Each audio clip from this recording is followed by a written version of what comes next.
ladies and gentlemen, to the Fake Podcast. Immediately peeks out the mic. Perfect. You told me to start over. Welcome to the Fake Friends Podcast, where real friends do real things. It's all actually a lie. It's a mythos. It's a duality of man. We got my boy Archie B on stage right. He's a streamer, does some regular Stormblood content. He plays some PSO. We got my boy Curtix on the stage left. Did I do right? Right and left? Yeah? No. All right. No? I did you right? I got you right. My left don't work. I'm right-handed. Anyway. The other way. Weast, if you will. Right? Weast. Extreme Weast. That's my boy Kerry. He's Curtix, if you will. He is a Warframe streamer. I think he dabbles in some other things, but he's Warframe Mr. Master. I know he's been touching some other games lately that he'll be able to talk to you about. I am the guest of the day, iVerbz. I mostly play a little bit of Final Fantasy. You know, I dabble a little bit. Most of my notoriety comes from blogging. You've probably seen my blog. I probably haven't seen yours, but that's okay. Let's be friends. And it's a little too much. I don't know if that was necessary right there. All right, so you just have to make sure. Today, just wanted to get a little personality. Yeah, you got it.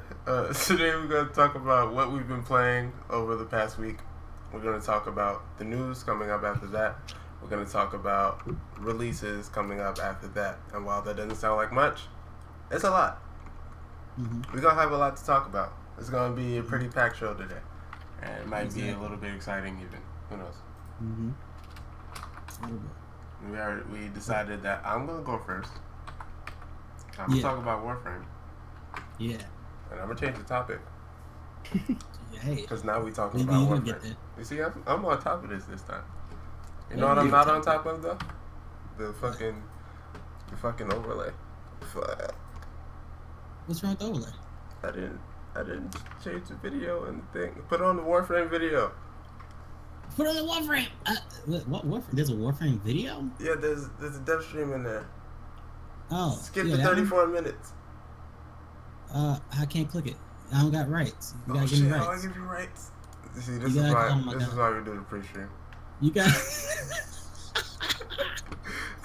You go to, I think it's in users or something. Yeah. And you got I think there's a little icon you could click or something. Or if you click my name, I don't remember. Give control. There you go. All right. Yeah, it's a dev stream. 34. It's 34 minutes. Yeah. Professional lesson.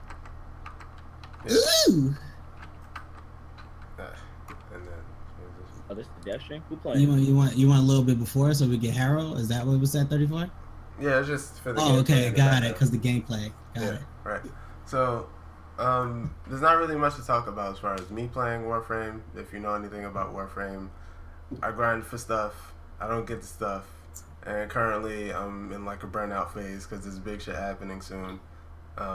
Namely, Harrow, as you can see on the screen, he's the new frame that's coming out soon, along with 2 of his weapons. There's an unvaulting that's happening for help. But Curtix, what's an unvaulting? Oh, well, eventually they put primes into the prime vault, prime warframes, prime weapons, etc. They put them in the prime vault and make room for other primes to come out.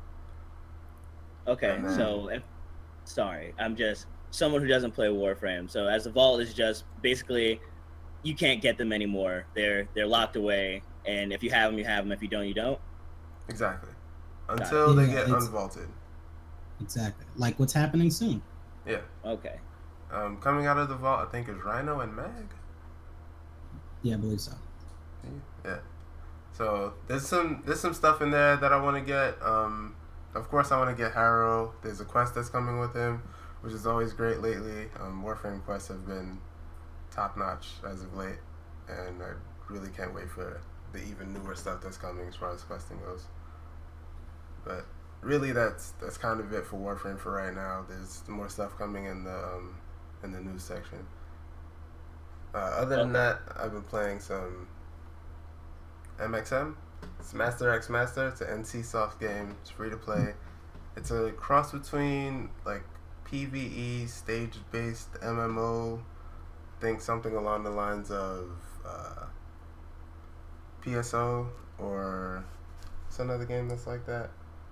Dragon Nest. Dragon Nest, I guess. I haven't really played too much Dragon Nest. Yeah, But it's an instance-based game. Yeah. Run to a little location, pick a mission, do your mission, come out the mission, pick another mission. yeah, exactly. PvP is fire. Yeah, and it also has PvP, and like the way the game basically works is, the progression system for PvP is PvE, but it's not like you can't earn all of the PvP stuff through PvE. I mean through PvP itself. But if you want to do that more quickly, then you would just play the PvE and earn a bunch of nodes, which is basically like runes in League of Legends, and gold for what are basically masteries, which is your weapon leveling. For the just like a short little fun fact for those who are want to know more about the game from a non-gameplay standpoint, it actually has a lot of crossover character from other NCSoft games, like this character down here. Let me see, where can I get that screenshot? Po Huaran over here on the second row to the left, and Jin So-yeon are both villains from Blade and Soul. Yeah. I believe there's a couple other characters scattered in there from their other games, but I guess if you ever want to play as those two, this would be an opportunity. If you're familiar with City of Heroes, City of Villains, and what's the other one? There was one more. I can't remember right now. Champions? Was that also one of the games? Champions Online was the other one, I think. Yeah, maybe. There's a lot of characters. It's like way more for like an on-launch game than I would expect. I think there's like 30 of them or something like that. But yeah. What did you think about the PvP? I was actually going to ask if we were going to segment about it, because it does exactly what I hate about, what I hated about Destiny, where you have a really great concept of like PvP and PvE, and they have the perfect potential to be like completely separate, and then you force people to do, well, I can't say force because you're obligated, I guess, but where you put missions on people where they have to do both parts of it to unlock things at the same speed, and it kind of just gets frustrating because like, yeah, I really want to play this character in PvP. All right, well, to unlock them, you have to go do 30 games here, and it's like I don't want to do that, and my only other option is to buy them. It's like, so I guess I just won't play them then. But otherwise, the PvP does feel pretty good. It's a little overwhelming at first. Much like League of Legends, I would suggest you play with a friend first, because if I had gone into that crazy ass 3 mode by myself without 2 of the homies backing me up, I probably would have just turned the game off, because a lot of chaos was happening, a lot of explosions, a lot of boom booms, a lot of colors, and then there was a giant golem, and then stuff blew up, and then there was a gate. It was all bad, and then it was all good. So yeah, I do think I always forget to mention about this game is that there's a tag system where you actually play 2 heroes at the same time. Which, as a Marvel fan, which we're talking about next, really appealed to me. But go on. Damn, I lost my train of thought. But it's totally fine. It's just a weird sort of mechanic. As for barrier of entry, I think it's like much better than most MOBAs I've played, like barring Dawngate, which is probably the best MOBA of all time. Rest in peace. Rest in peace. But rest in peace. But I think it has a much easier entry point than League of Legends. Definitely much better than Dota. I guess. Oh, I mean, Heroes of the Storm is pretty casual friendly, so I guess it's right up there with Heroes of the Storm. Oh, I gotta ask a question after this. But yeah, I think MXM has the potential to be pretty solid. I mean, NCSoft is doing it. Don't really know how I feel about that one, but otherwise, it was pretty fun. I'd definitely play it more as someone who's put six. Okay, put is a strong word. Who's lost 6 years of my life to League of Legends. I'd definitely check out Master and Crossmaster. Yeah, I'd say it even goes a little bit deeper than Heroes. the like lane mode has a lot more going on than Heroes does, and there's only one map. So I guess it kind of balances nice. out to put them on the same level.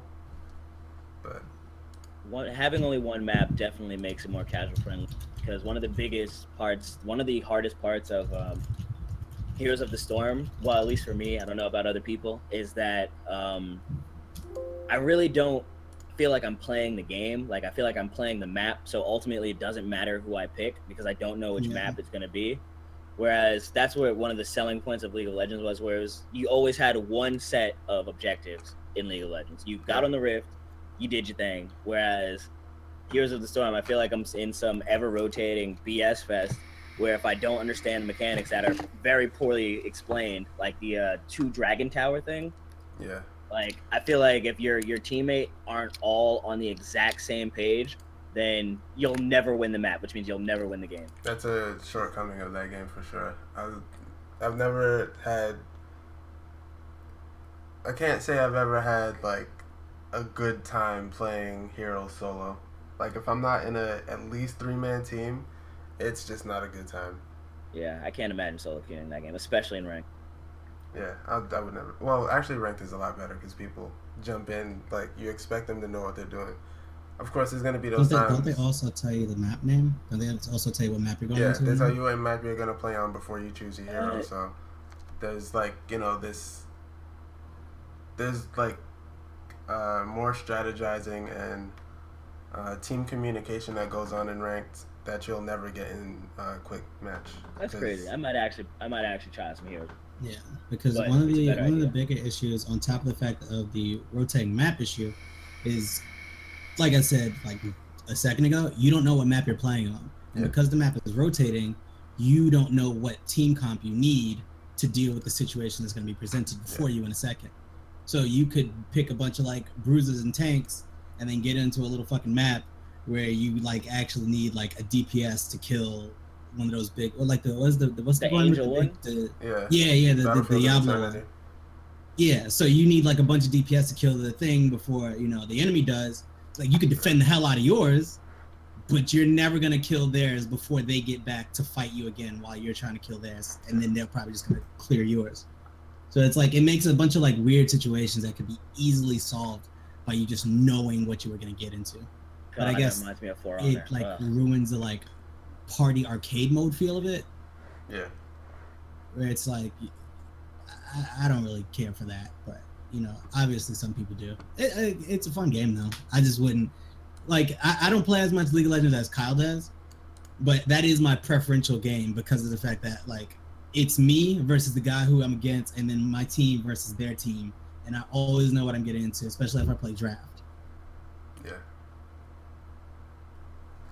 It's real simple when there's only one map. There are other comparisons to be made, like Battle Right and Gigantic, like was talked about in the background there, because you do have there's this Titan system in the lane mode where you have to push your Titan into the enemy core. And in order to do that, you have to get points, and you get points from clearing the jungle, getting kills, killing creeps. There's like a giant boss, and then there's like a mini boss, and then one of the players could even turn into a Titan if they wanted at some point during the match. What game is that? It's still MXM. Yeah. Oh, okay, because I've been sitting here like, okay, I can't do that in Gigantic. The only part that draws comparisons to Gigantic is the part where there's a Titan that marches through the map, which is a little bit reminiscent of that to me. And the game also has battle right controls, so there's that comparison. Which makes it more beautiful. I actually really love the battle right control. Yeah, I thought about playing this game with the controller. I don't know why. I have a hard time controlling melee characters with these controls. Just put like melee stuff on your mouse, on your mouse buttons. I mean, yeah, that's what I do. I just use my thumb for it. Maybe that's like I have attack move on my thumb. So it's like the same concept. I can't manage to aim at people while I'm moving around them that easily. Mm-hmm. See, Mouse on the tight circle, I guess. maybe it's because I'm more used to battle right and a lot of the characters that I play in battle right are melee, so I'm used to moving while attacking. So it's more natural for me, I guess. Yeah, but you also have your attack button on your thumb. Well, no, I mean I have Right? skills on my thumb. I still move Yeah, It's coming up, WASD, Mama. and my melee is on right click, left click, stuff like that. Mm.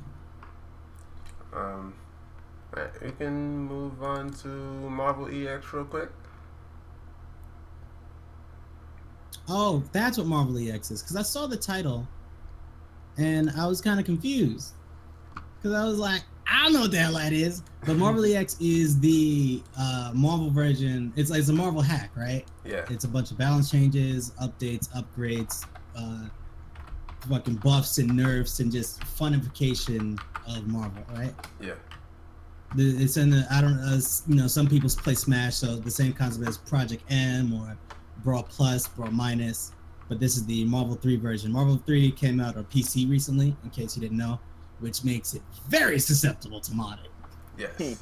And Jiggle the physics. levels at which we would be able to, like, people would be able to mod this game weren't clear, but it's been made clear. There's full moveset changes. There's been supers added. They gave She-Hulk a fucking Psylocke assist, basically. And it's great. All the new stuff I've been able to do with Ryu, like you're seeing, is I love it so much.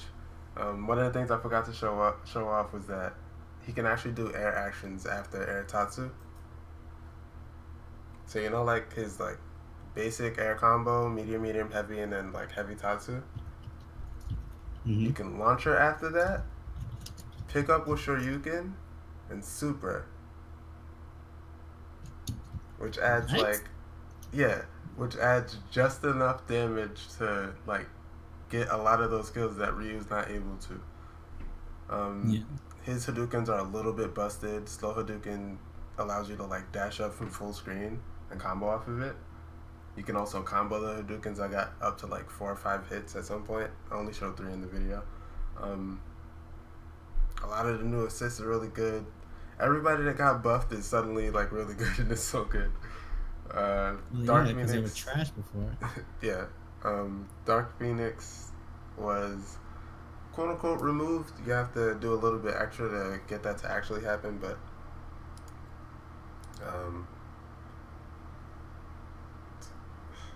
So what moderates the balance in this type of mode if it's like it's the community. What do you mean? yeah, but yeah, the community, that's part of the problem. Is it just what constitutes as balance when a bunch of people are all saying, well, my main is bad, so they need this, this, and that. It's Marvel. That's the thing. Yeah. It's Marvel. Marvel's been out for long enough. It's fun because everybody's busted, except for the characters that suck. Also, You could pick a nice a nice chunk of the cast and touch a death with them, except for the characters that just suck. All right, I need a viable Jill mod so I can play this game. Joe got balance. Joe got 8-way dash. Slide the link. I'm buying a fight stick right now. Joe got 8-way dash. He got like 3 new OTGs. Yeah, like Y'all are the best. I explained this the last time. I like 8-Arc. 8-Arc? Okay. I explained this the last time we did the podcast. I'm going to explain it again. During the podcast, we're recording this for YouTube. Not necessarily going to be addressing chat. If something comes up that's relevant and we find that, we can slightly change a talking point based on that, then we address it and keep going. But beyond that, hi, how y'all doing? But it's not about you right now. Enjoy the damn podcast. It's about you in the future on YouTube. Enjoy the damn podcast, okay? We're gonna get to the community. Love y'all. Anyway.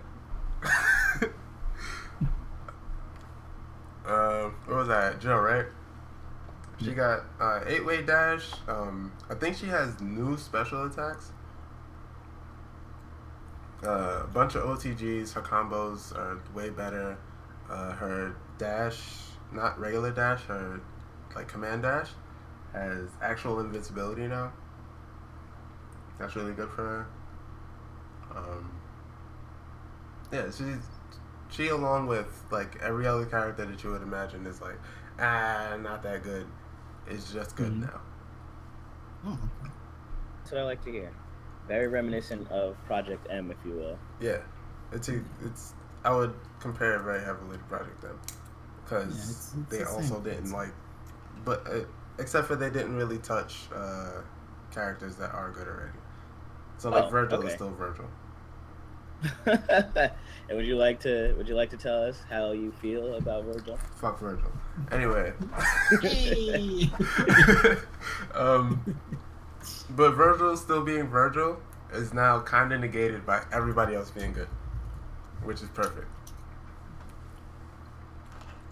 Well, until somebody like takes it to fucking tournament play, and it's just like, why is this happening?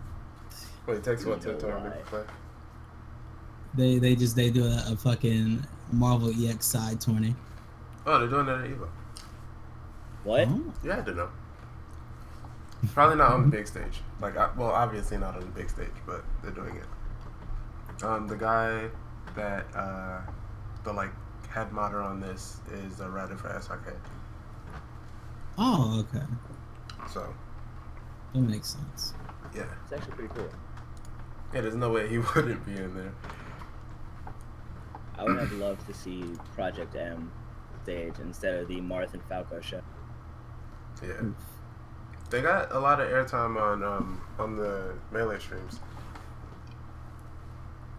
The regular Smash streams anyway.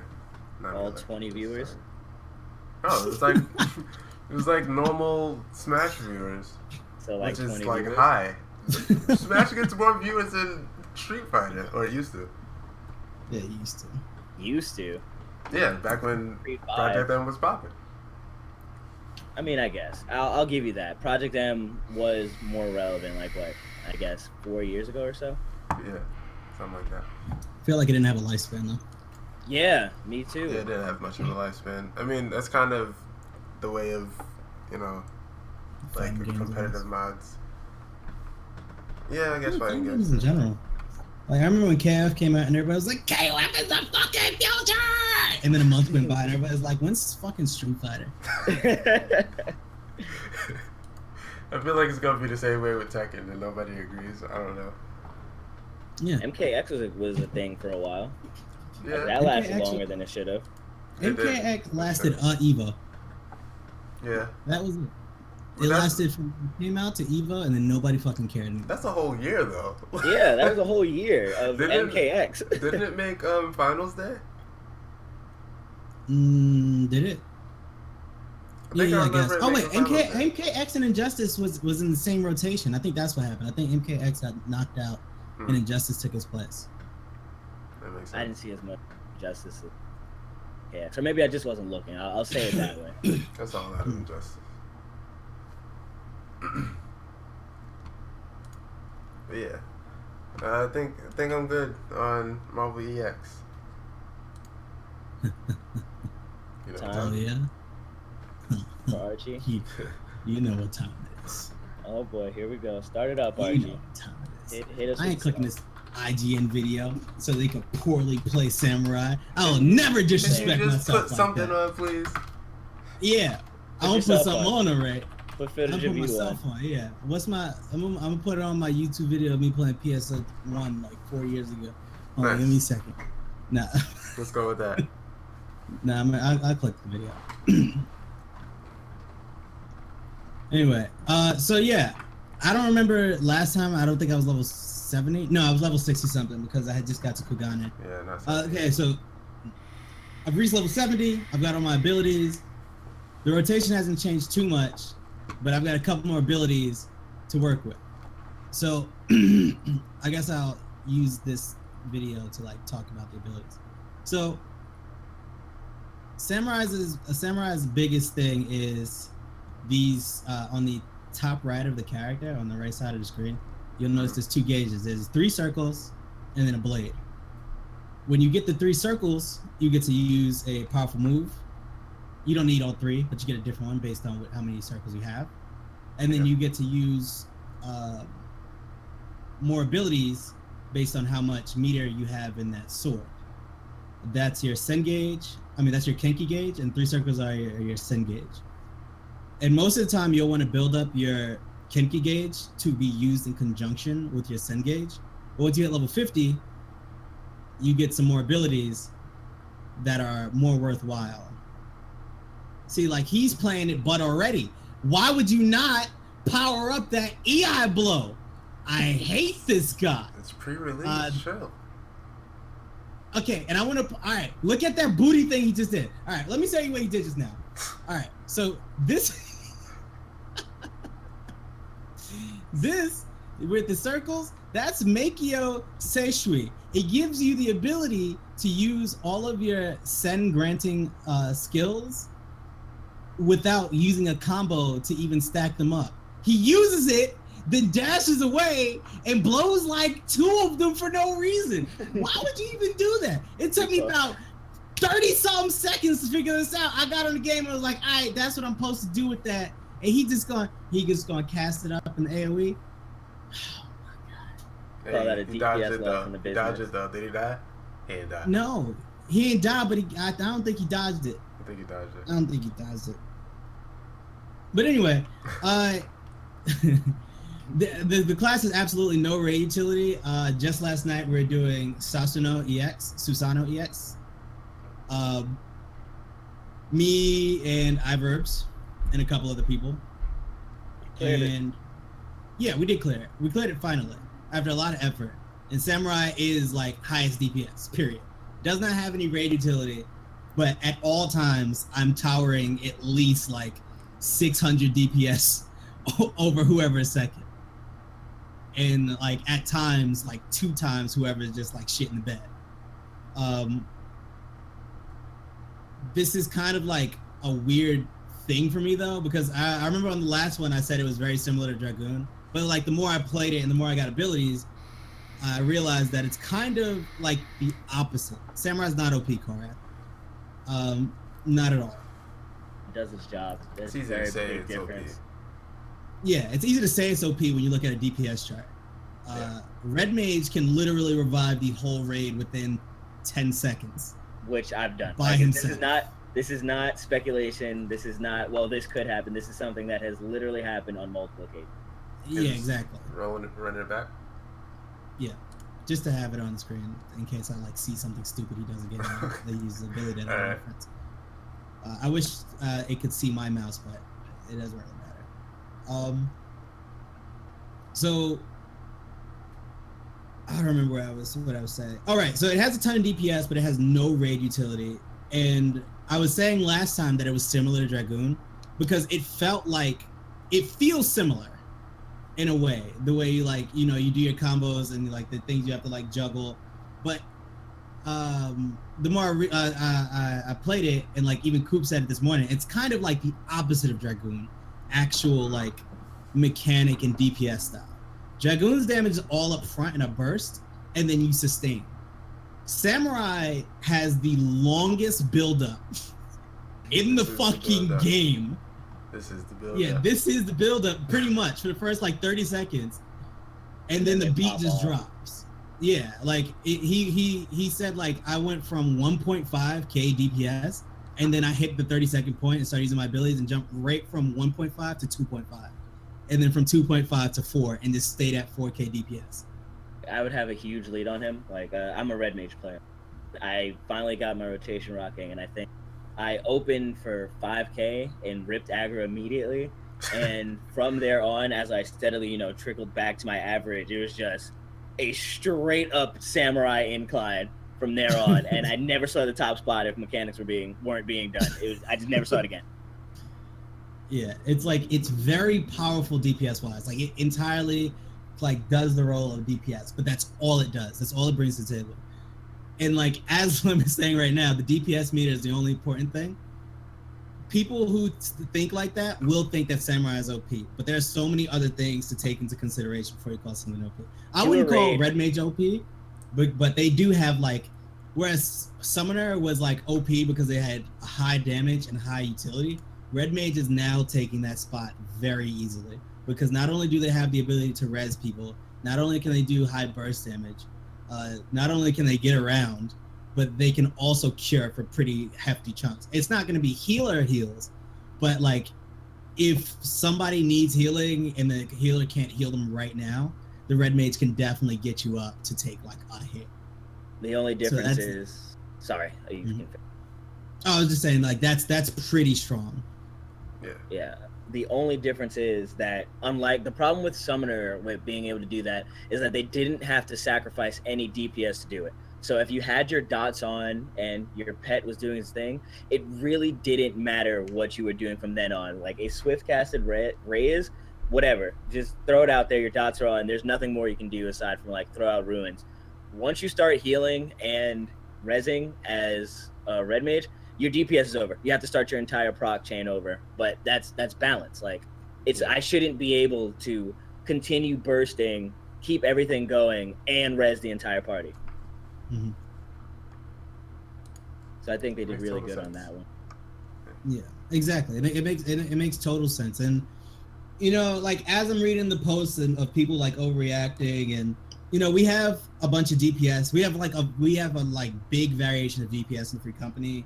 We've got 2 tanks. We've got 2 healers. So whenever I get the chance and like their max level, I say, hey, you know, how do you feel about your class? How do you feel about the changes? How do you feel about this? And like even when I'm doing dungeons with randoms, you know, I'll stop and say, how do you feel about Paladin now? How do you feel about Warrior now? And it's usually an overwhelming, yeah, this is cool. I like it. You know, it's better. Or like, I lost this, but it's okay because I got this. Or, you know, I can't do this, but it's okay because I can do this better. And that's like how it should be. Like everybody is basically like there's always been the complaint that Final Fantasy 14 doesn't have enough it doesn't have enough like leeway. Like you can't really, it's, you know, like you can't play a rogue and use a bow. Like that was always the first complaint. You know, you're stuck in pigeonholed into whatever class you have and whatever weapon. And then healers were like at some point were kind of like not forced to DPS, but it was always better to have the healer DPS to meet DPS checks in case your DPS themselves were just like not doing what they were supposed to do. But with 4.0, tanks are meant for tanking, healers are meant for healing, DPS are meant for DPS. And a lot of DPS can pump out some dirty numbers. And tanks can't get to the DPS that they used to, and healers can't even come close anymore. But healers can keep you alive in some really bad situations. There was a lot of times last night where I thought we were just gonna full on wipe, and the 2 healers like somehow kept us all alive for it. It was pretty great. And when the tanks are actually like doing their mechanics and swapping properly, they're generally not hurt unless there's something that's meant to hurt them. One of the cool things I liked about Susano EX was everybody's on their toes. You know, on top of like, you know, healers having to heal DPS. When you get to the one-shot mechanic, every primal, every raid, so they have some sort of one-shot mechanic. Primal ones are like usually like super theatrical. Like they'll do a speech, they'll get off stage, and then you have to like kill this thing, or you have to dodge this thing, or you have to activate this thing. And if you don't, everybody just wipes. So Susano's is he grows and drops a giant blade on like one person. You can choose what person does it, and then it constantly hurts that one, and they stop his blade. Now while you're doing this, all your DPS have to DPS the blade, or you wipe, and then these orbs fly from off screen, and they fly towards a tank. And the tank can't take the damage of that and the blade at the same time. So the other tank goes around to tank those. Which sounds pretty simple until you take into consideration that throughout the whole lead up in this entire fight, he's inflicting lightning resistance down on you. And the orbs do lightning damage. So if your tank has too many stacks of lightning debuff and he doesn't notice it, and he goes and the other tank blocks the sword, he can't survive eating the orbs anymore. So the tanks have to both be aware of what they have on themselves and what, you know, the other has before they make the decision of who's going to grab that sword. And healers got a new move called Rescue, and our tank and healer are doing this really cool thing where the orbs spawn. It's a circle arena. One orb spawns here, one here, one here, one here.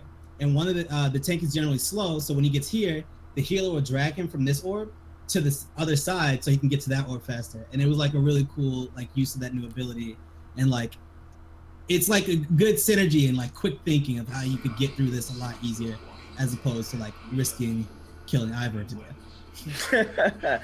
Which happened many, many times. I'm gonna have to talk to my cousin about that one. Gotta work on that. Yeah, gotta work on them family bonds because he let me down a few times with these orbs. But other than that, Samurai's super fun. Samurai does exactly what it said it was gonna do. No utility, all DPS, and I'm like really impressed with that. Hopefully they don't nerf it or anything, but you know, a man can dream. How you feeling about Red Mage? Even before I go, I'm going to put the video I want to use into thing so it can be loaded up into the playlist.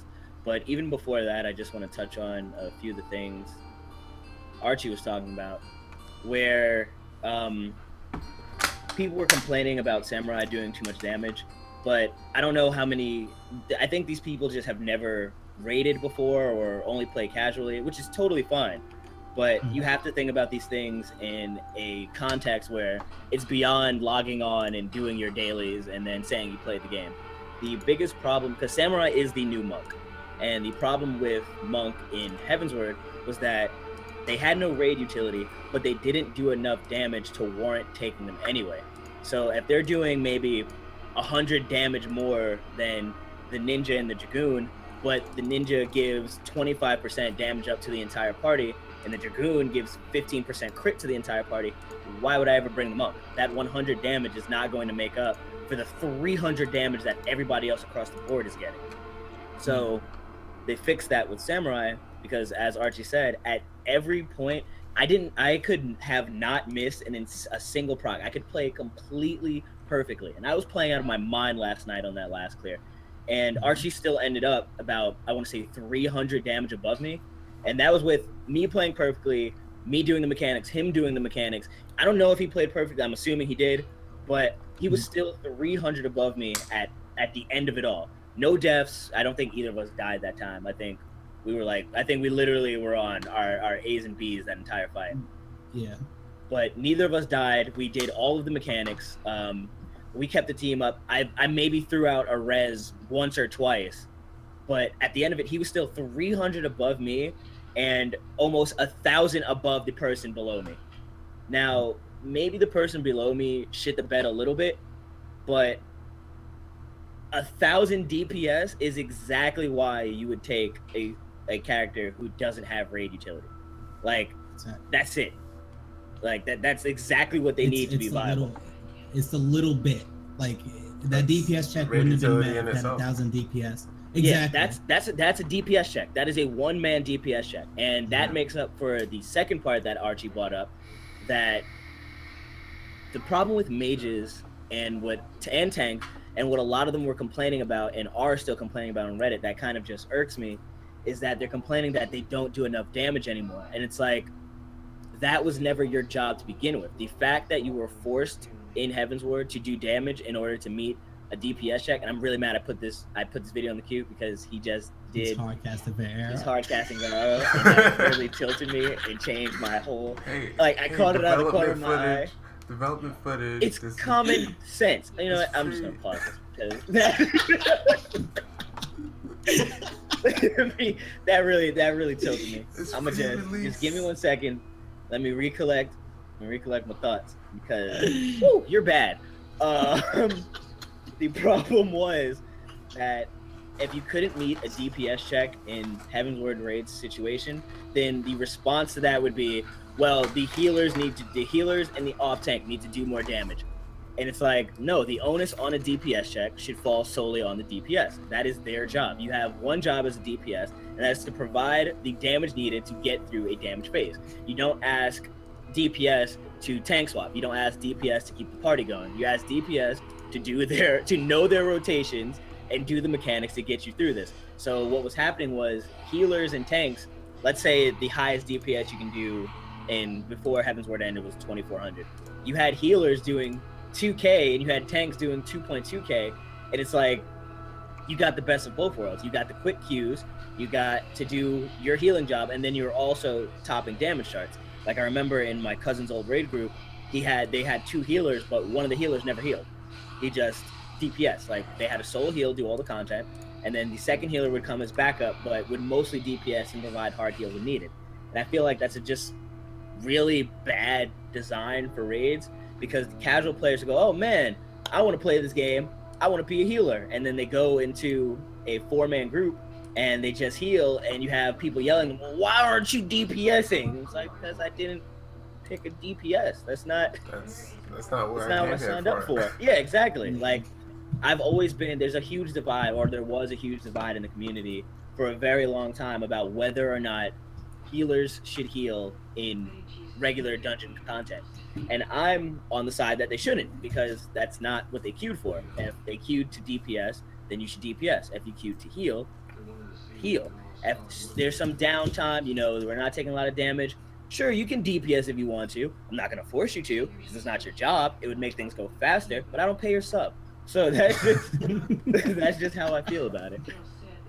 Full circle. Yeah, no, that's right.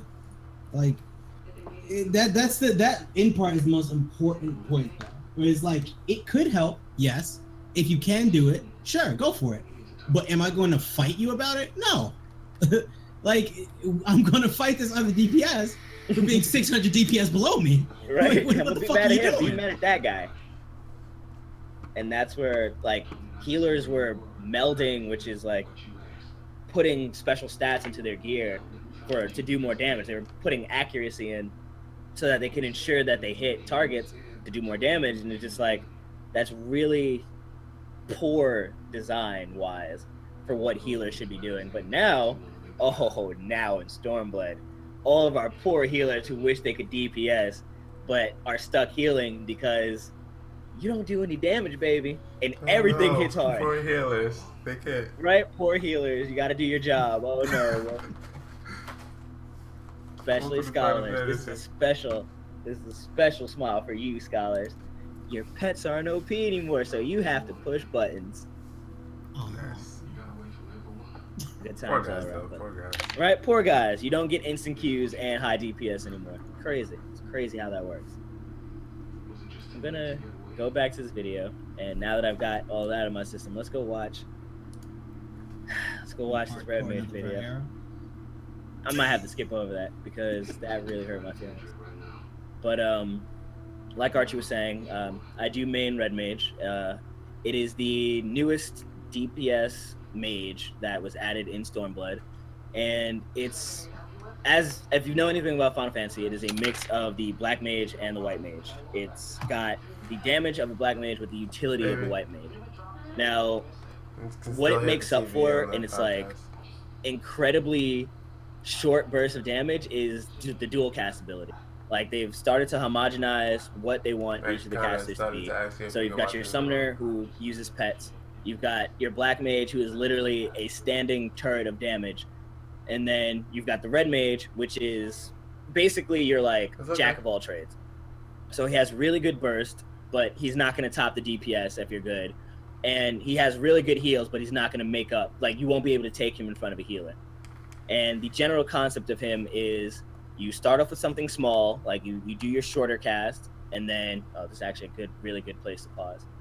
You start off with your smaller cast, and then you use that to dual cast, which is instant cast, your big spell. So what you see on the screen right now is the balance gauge. Every time you do a spell of a certain aspect, it fills up one side of the gauge. Start at 0. Your white side is your white mana. Your purplish side, I don't know, I'm colorblind. That's purple to me. It's blue. It's blue? Is blue purple? Yeah. Colors are dumb. But that is your black magic side. And your general goal in the entire fight is to keep these as close together as possible. Now, if you don't keep them together, then you run into a problem where the other side won't build up anymore. So the way he has it at 68, 99, in order to do your full combo, you have to be 80 on both. And because he's capped out on black, it's going to take him 2 more rotations to get that white up, which means he won't be able to do his finisher for 2 more cooldowns, which is, if you're doing a DPS check, that's pretty much the difference between failing and passing it. So that's where a lot of the intricacies of Red Mage comes in, where figuring out which of these two spells I can use at the right time to make sure that my two aren't balanced. Like sometimes you have to fish for a proc, which is just throw out spells and hope to God that you get a proc on the color that you need. And this is it. I've managed to skip to it perfectly. This is a 4-second cast that's Verero. It builds up your white, but realistically, you would never want to throw that out first because it takes so long to cast that it's not worth the potency that you would lose from getting two spells at the same time. Now he's doing it right where he's throwing out, oh God, he impacted into Jolt. Oh boy. Jolt builds into Impact. So Impact, it gives you 6 mana on both sides, and you basically use that when you have no other elements up because, you know, it keeps your balance going, it has good damage, and it always leads into a color proc. And that's what you're going for. You're going for a color proc at all times. So you'll use your 1-second skill, fish for a color proc, and then go with that. And once you get 80 of both colors, that's when you go into the melee combo. Otherwise, you don't get the enhancements on it because it's a Spellblade. Spellblade is magic enhances all of your weapon strikes. So you get to your 80, you build it up, and then you go in for the kill, so to speak, in a very fancy and grand and beautiful. I love this class. I love this class. Sounds like you might love this class. I love this class a lot. And I feel like a lot of people need to just get some experience in raids and just learn how to play their class in a setting that isn't AoE down this mob right here and then fight this boss for 30. It's you really get some amazing perspective on what your classes can do and what actually makes classes strong. Oh God, I have to pause this. Okay, no, he fixed it. He fixed it. Okay, yeah, and he stopped it too. Smart. See, that's learning. That's what we call adapting. That's what y'all got to do in a raid sense. Just you got to adapt. Yeah. And play the video now. Yeah, I'm gonna play it back. See, he adapted, no, and then he did a pack.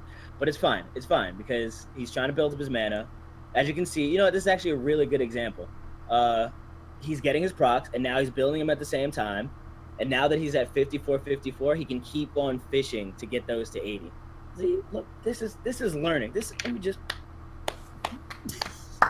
read your skills sometimes. Just play around. Go to a test dummy. They're all over the place. Just whatever class you play, go to a dummy. See what you can do. Stand there for 3 minutes. Throw all your skills out. See how it feels for you. You just got to get in the lab sometime. Play it like a fighting game. I want to take a quick moment to talk about, just to touch on the Susano EX just one more time. On reading your abilities is so important. Crucial. Because, maybe after, 3 times of just completely failing it, our tank realized that one of his abilities does other fucking things because he never went back to read his abilities, his old abilities, to see what the new ones were. So, if you play, please read your abilities again and figure out what your class does. And even if you picked up one of the new classes, read all your traits and do this properly. This doesn't just go for Final Fantasy. This goes for any game with abilities, really. Read your damn abilities. Do the damn tutorial. Know what you're doing before you jump into shit, especially with other people who already know what they're doing. And don't be that guy that skips the tutorial and goes, "This is stupid. This doesn't make sense." Don't be that guy. And please ask questions. One thing that bothered me the most on our run yesterday through Susano is that we did it in the Duty Finder before, which is the open world thing, so to speak, whereas anybody can be grouped with anybody. And every time after a wipe, we would just ask, hey, is there anything you don't understand? Is there anything you don't get? Is there something that we can explain to you so that we can do this? And they wouldn't say anything. So we would go and they would fail the same part over and over and over again. And then eventually be like, okay, there's something I'm missing. It's like, but you could have been not missing this 3 wipes ago. Just ask. Just don't be afraid to say, hey, I don't know this. Yeah, there's nobody cares that you don't get it. We do care that you're wasting our time pretending you do because you're pride or whatever. If you don't get, everybody's new once. I keep saying that shit. I say that all the time. Everybody's new at least once. All right? Just be new. Be honest. So we could get this clear and I could goddamn go home. You holding me hostage, B. You holding me hostage. But on top of that, that was a perfect transition into like not knowing the mechanics and not saying anything about it. When you don't know mechanics, you wipe.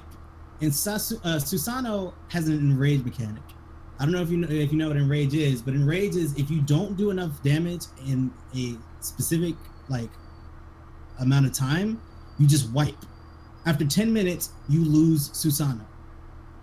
And if every time you die, you lose DPS, and every time you lose DPS, the chances of you completing it before 10 minutes decreases. So just read your abilities, ask questions, do the mechanics, so we stop wiping, so we get a goddamn clear. All right, everybody wants us clear. We're all here for the same reason. We all want to get out of this as fast as possible, and we can't do that if you're too afraid to say, hey, I don't know how to do this thing. That even applies, like Carrie was saying, that even applies to like every game. If you don't know what to buy, if you don't know what to build, if you don't know what the map mechanic is, just be honest. Nobody cares. Speak from your heart. Exactly. Be an adult. All right. What's next? That was a nice little chat about Final Fantasy. What? Next up is break time, where we were supposed to get music together, but Fake Friends example numbers 1 and 2 right here. What? I didn't know nothing about no music. Don't. Where's Lalaxi meet? All right, time throwing a rotation of Final Fantasy EXs. Don't worry about it. Starting with Equilibrium. I need them to be downloaded. Oh yeah, where the mixtape at? I need files so I can put them in my music program that puts it on a different thing. Hold up. Where's the Tillion? I need my Tillion. We're gonna throw some Equilibrium in there. I always got the Tillion. Yeah, throw Equilibrium basically, in there. Well, I'm gonna just put Equilibrium. All right. Tillion has download links. Like shit. What is her name on the thing? Oh, she is called Sophia. Nice little Stormbolt. I like that. Oh wait, did I just get logged out? No, I think I'm getting logged out. I feel like we could have talked more about addressing a lot of. Well, I guess we touched on it lightly. Yeah. People trying classes open. What'd you say? Yeah, we did touch on that. People talking about classes being OP. I was saying. Yeah, we touched on that. Don't just try it out, adapt, adjust. Right. And don't think your class is underpowered just because it was overpowered in Heavensward. Yeah. These are not your class or your character. Like just because it was busted before and it's fair now doesn't mean it's useless. Maybe you just need another approach. And for all the people who are saying that we need to buff healers so that the queues will be fixed and more healers and tanks will join the queues, it's the first month of a new expansion with 2 new DPSs with no content. Well, aside from the 2 raids that are dropped. As soon as the hype dies down, it will go back to exactly the same thing. I mean, my queues, even with Heavensward release, where everybody was playing Dark Knight and Astrologian, my queues were still exactly the same as they were towards the end of it. Why? Because people play their role. That's just how it is. Let people have their fun. It's gonna be all right. Exactly. How long is break time? How many songs do you need? This one should be fine. We put it on a loop. This one's like 6 minutes, so we just run it like twice. It should be fine. Yeah, I guess I'll pull up the greatest hits and send them to you, and if I find other songs, I'll just shoot them at you too. Yeah. For today, though, this is okay. What we're listening to is. You should have put Doma Castle in there when I sent it to you a couple days ago. Doma and the locks. Oh, I didn't have the MP3s. I need the files. I put the direct Doma link in there, like just like how I sent Sophia just now. Doma was in there. Yeah, I didn't see Doma was right under the locks. I should have grabbed it. Congrats. It's also fun. In fact, I think you should just run Doma. Well, after one on Sophia, just run Doma. Alright. Doma Castle got that energy. They got that juice. Mm-hmm. What do you mean transition early? What are you talking about, friendly? What are you talking about, guy? He doesn't want us to just be sitting around looking at a screen while we're not talking about nothing. We gotta put the screen up. Put the screen up with the thing. Go. This is getting edited out of the final upload to you. Yeah, it's the break. Yeah. That means we can say all types of shit. Like the N-word. Oh. I don't think I've thrown any out. I've tried to be very professional this one. Nice. Progressional. Not trying to black it up too much now. Word up. Yeah. Let's keep it balanced. We We're gotta gonna call balance this the two black and white. guys. Word up. Keep the gauges up. I'm an expert. This podcast is red magic, B. Yes. Right, there it is. Drop that in there. Play back in default order. Alright, cool.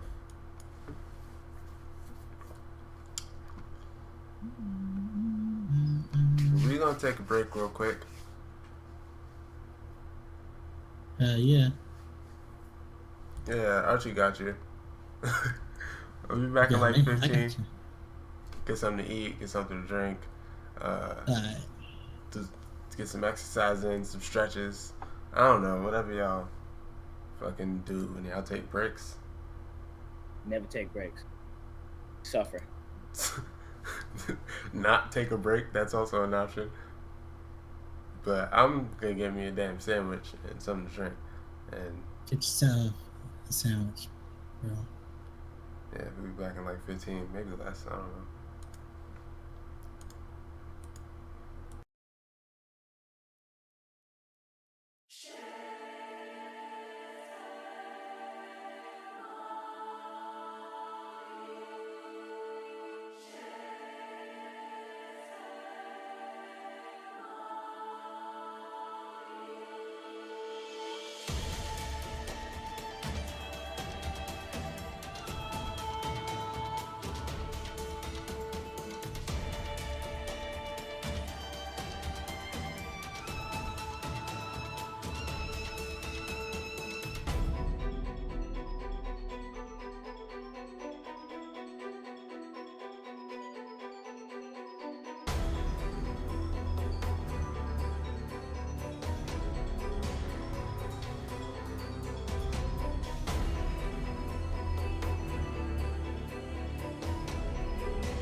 You said we're back on here.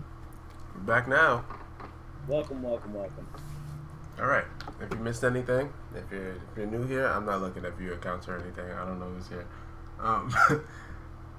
With last segment, we talked about Warframe. We talked about Master X Master. We talked about Marvel EX. We talked about Stormblood. That included Red Mage and Samurai. We talked about Susanoo and Winers. And the fact that Stormblood actually balanced their game properly. Not Stormblood. Final Fantasy, Square Enix actually balanced their game properly. And how much Kyle loves Red Mage. Next up is news. What's happening in the news? What's going down? Well, unbelievably, Dow's stock has gone down 2%. Shut up. Anyway, Steam Summer's there. Hide your wallets. These games are damn near free. Damn near. Not quite. Hide your damn wallets, cause like this is stupid. This is stupid every time, and I'm always amazed. Fucking Shadow Warrior is 90% off. Oh, that's free. That game costs less than coffee, depending on where you go. Marvel vs. Capcom 3, again, we talked about earlier. It's 40% off. A thing that I forgot to put on this list was that Final Fantasy, the starter pack, is, I think, also 40% off, making it $15. That game is literally that shit is always on fucking sale. Yeah, that's what I keep telling people. It's so much money, nigga. It's always on sale. I didn't realize that. Jesus, you have one job. I don't know. Not literally always on sale, but like this shit goes on sale like every 2 weeks. It'll be like, hey, it's summer solstice. It's time to go on sale. What day? Well, this is a good rice harvest. Final Fantasy 14's on sale. Right? Oh shit! I just ran out of deodorant. Final Fantasy 14. 50% off. Let's go. It's 20% off right now. The price of a stick of deodorant, you can buy Final Fantasy 14. It's actually a little more expensive. Ran out of games. Don't want to look at your Steam library. Final Fantasy's on sale. Right. And that it is. It's at $15 right now. It's pretty good. Saints Row series, one of those games I played 100%, did it all on stream. It was actually really fun. I didn't expect it to be. All those games are 75% off. It's every game in the series individually is 75% off. Same for the Borderlands series. I think all of the Shadow Warrior series, all of the Serious Sam series, and these just happen to be games that I enjoyed on Steam. I don't know if y'all looked on Steam to see if any of the games that you enjoyed playing were on sale, but I figured I'd mention Stormblood. I think that covers everything. Yeah. Yeah. Oh, for anybody that's interested, Black Desert is also $9 on the Steam sale. I don't play that game, but it's an MMO that you have to pay for. So if you're actually interested, the game is down from what, like $20? No, $20 or $30 down to $9. Yeah, 30 sounds like about right. Yeah. You could get the premium version that costs like $60. You could get that for fucking $30 right now. So go crazy if you want. It's a lot of games. It's very, very cheap.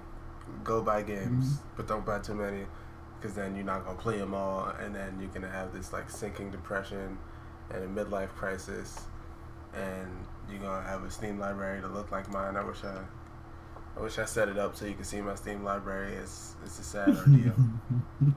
I have hundreds of games. I haven't touched many of them.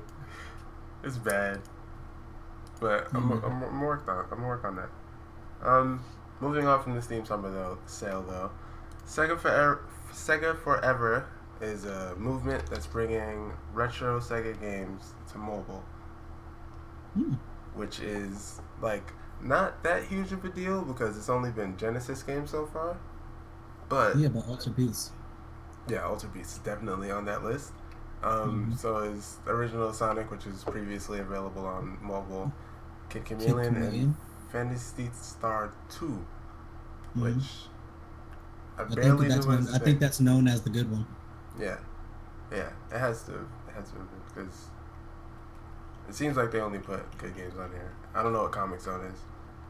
Comic Zone is a beat 'em up. You play as this like, I think he was black or something. I don't know. Hey. You play as this dude writing a comic, and then like the comic comes to life and something, and it's like it's got a cool like grid system. Like you know when you play in a beat 'em up and you go to the next zone and you run through that door that says enter. Yeah, In this game, he like jumps to the next panel. Like he'll like look down and then climb off the panel and jump into the next room. that's pretty Or sick. like a boss will like jump through the comic fucking background and fight him. That's that's- pretty sick for a Genesis game, which I'm assuming it is. 32X? Or? Yeah. I guess. It sounds like a 32X. Either way, that's the thing. All these games are also free, as far as I know. Free to play. I'm sure it'll be either riddled with ads or maybe it'll be like a arcade system where you gotta buy quarters. I don't know. That'd be awesome. I don't know, but yeah, that would actually be pretty sick. 25 cents for another life. I'd probably be down with that. But yeah, not much else to talk about there. That's coming out, I think, on the 30th. Like all these games are coming out on the 30th. Next up, though, we have Rockstar backpedaling on something we talked about last week, I think, which was Take-Two shutting down mods for GTA 5. It was worth noting. I'll explain to you what happened. It's worth noting that we didn't talk about Rockstar's stance on Take-Two taking down mods because there was nothing that was said about it. It was like, this is Take-Two's idea. And now Rockstar is stepping in. Basically what happened was Take-Two decided it was a good idea to shut down all of modding pretty much for GTA 5. Which, as of right now, in GTA 5's lifespan, is all the game is good for, single player wise. There are the people who play, GTA Online, but there are no mods there. Nobody makes mods for GTA Online. That's not allowed. It's cheating at that point. Yeah. And Open 4 was basically getting shut down for, quote, enabling recent malicious mods that allow harassment of players and interfere with GTA Online experience for everybody. Which, as far as anybody knows, that was never the case.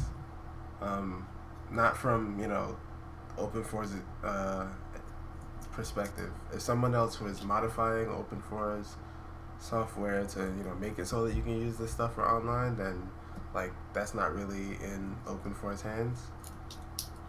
Which is the modding tool for GTA 5. So Rockstar decided to step in and was like, hey, y'all don't got it. Stop. Y'all gotta do That's that. kind of strong. Don't worry about it. We're sorry. Yeah. Basically saying, use your mods, but don't do anything online. Which, yeah, 100% fair. Which no one was even doing in the first place as far as anyone knows. I'm sure there was some D-bag somewhere doing it because that's just the law of the internet. But there were cheaters online, but does it have anything to do with, Open 4's development? No. I think that's just something you have to accept I think that's one thing you learn early in online games is that if somebody can find a way to cheat the system, they will. Yeah. That's just the nature of video games and the internet in general. Yeah. And then that's pretty much it for that. Mods are back. What do you fucking do? I have GTA 5. I don't really mess around with mods too much, but I gotta get into it. But if you want to play as SpongeBob, go ahead. This is your chance to shine. Yeah, I want to play as Iron Man. Really, that's what I want to do. Really, Iron Man? That's your choice? You got all these mod options, and you go Iron Man? Because Iron Man works so perfectly in the GTA universe. Is it because he's a scumbag? No. There's a whole flight system. You got rocket launchers. Okay. You got lasers. You know what? You got it right. He does. You go ahead and Play that Iron Man. Who am I to It's- tell you how to live your life? They got Don't pay helicopters yourself. for the, you know, you can integrate all the aircraft into his like movement abilities, and actually just turns out working perfectly. That's I your mean, immersion right there. Superman would also work kind of nicely, but what the Superman? Really? Hey, get it how you live, okay? Stop judging. Yes. Don't pay this up. Superman is a whack ass superhero with all the powers, and he's unbeatable. It's whack. I don't want that. I want. He's the main character. He's boring. He's boring. That's not true. And Batman is boring in an equal and opposite way. He's so useless, he's boring, as compared to being so useful, Exactly. he's boring. Exactly. Superman has all the tools. Batman has, I guess, kind of quote unquote all the tools, but none of the powers. He's got all the tools they're willing to write him to have. Yeah, exactly. For every situation that he's always prepared for. He's a master strategist. Yeah. At least with Superman, from the beginning, they were like, "Yo, my man's is mad powerful. Mad Mad. powerful. Yo, you don't even know." Dumb powerful. Yeah, dumb powerful. With Batman, it was like, "Yo, my man's is rich. How I'm the hell would rich. he be Darkseid? Dumb He's rich, bro. Dumb rich." Dumb rich, bro. I feel like Batman is a bunch of what else's, where it's like, all right, now imagine this dude who had his parents killed. Okay, and he's rich. What else? Okay, he has a butler. Oh, okay, Uh-huh. but what else? That's it. That's it. You get one. That's it. He got all these gadgets. Oh, how does he make the gadgets? He doesn't. He pays for them.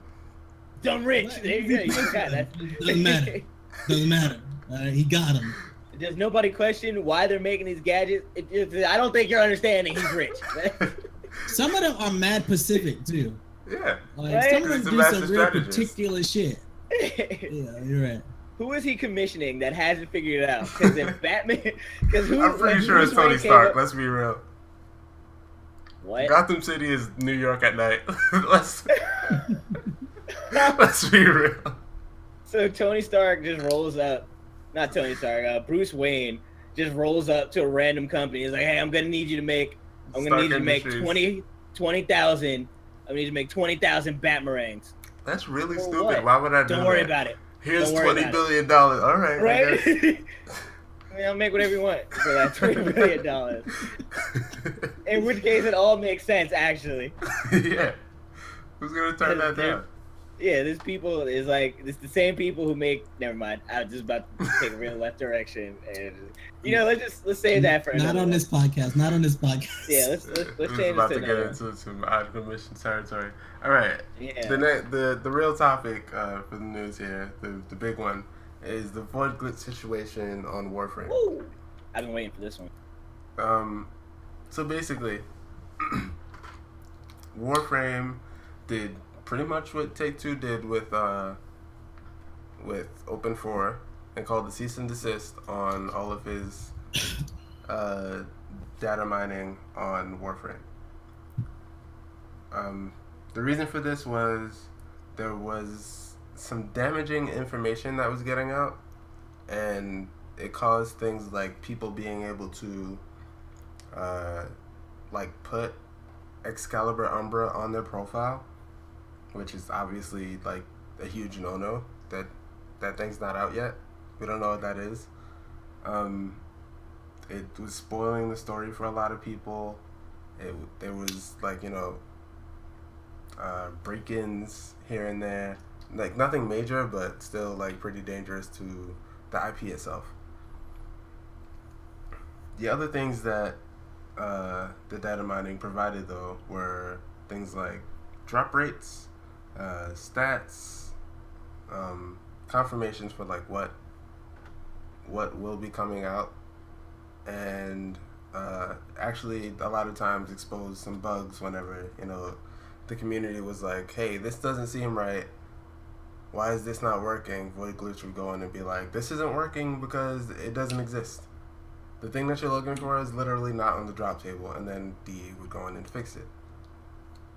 Which, that's a pretty big deal, I think. But there's also the other side of it. So it's kind of like, I don't know how to feel about it, because if DE doesn't decide to be more open and actually be honest about their drop rates, for example, apparently they said at one point that Forma had a 15% chance to drop in this location, and after some data mining, it turned out to not be true. Turned out it was 2.3%, which 15% sounds fair. That's but 2.3 really. See, it's like when you word certain things like that, and when you, especially with the Warframe community, everything to them is an intentional attack. Okay, Warframe is a game that's full of bugs at every fucking turn. Them adding something to the game and putting the wrong drop rate isn't fucking far-fetched. Them putting something into the game with a certain drop rate, changing their mind about the drop rate and not changing it, is not fucking far-fetched. This was during a time though. This was during a time though where like 2% and like negative, like not negative, but less than 1% drop rates were actually a thing. Oh yeah, for sure. Like drop rates were not fair around this time, and they claimed that they were fair, and then they turned out to continue to not be fair. Like it's a lot fairer now, which is why they should have no reason to not just put out the drop rates. But back then, it was, there was more reason for it. I completely understand at this point. Now, I don't play Warframe, but I look at this from a more like business side of it, I guess. Yeah. But I just personally don't believe a company is forced to tell you anything about it, because isn't Warframe like a freemium game where if you can get the drops to build it, but you can also just flat out buy them? Yeah. Well, yeah, the people who are going to buy them are going to buy them, things regardless of what the drop rates were. They could be 0.1%, they could be 50%. If somebody's going to buy them, they're going to buy them. Yeah. So that's true. Going to grind them are still going to grind them, whether or not the drop rate is 2% or 15%. No matter what it is, no matter if you find out how true it is or not, the person who is going to buy them and the person that is going to grind them is going to do the same thing. So ultimately, data mining is just like looking for a witch hunt to pick a fight at every opportunity possible, because it doesn't do anything in the long run but set somebody up to be either the victim or like, oh, well, I guess we can trust them after all. And it's like, don't play the game if you're that worried about not trusting them. Like, nobody's forcing you to play Warframe. And if you're that upset about the drop rates, and if you think it's that unfair, don't play it. That like emotional side of it though isn't necessarily what a lot of players are worried about. They just kind of want to know what they're getting into, what they're getting themselves into when they start farming for something. Because like if this thing literally has less than 1% of a drop rate, I'm probably not gonna farm it. I mean, I would if I didn't know. Yeah, but that's now what that it usually comes down to. Yeah, and then I'm gonna be mad at the end of the day when it turns out this thing has a 0.01% drop rate, and I've like wasted my fucking time. I would have just bought it at that point. Well, this is like it's kind of like on old Warframe before the like data mining was super rampant. Well, that too. Yeah. It is still considered open beta, but it's like when the drop rate's really bad and there was no data mining, people just grinded for it.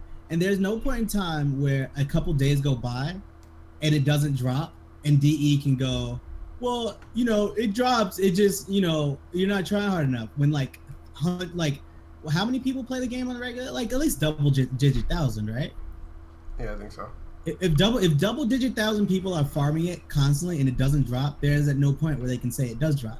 Like I think that would itself work as a bug report. You don't need a data miner to tell you it doesn't drop if everybody's trying for it and it doesn't drop. Like this is what things like Reddit are for. Like this is the function of Reddit, to compile data like this. And from what I've read, because I did do my research, I wanted to be able to talk about this without just saying, oh, I don't know anything about Warframe, so here's my opinion on something I know nothing about.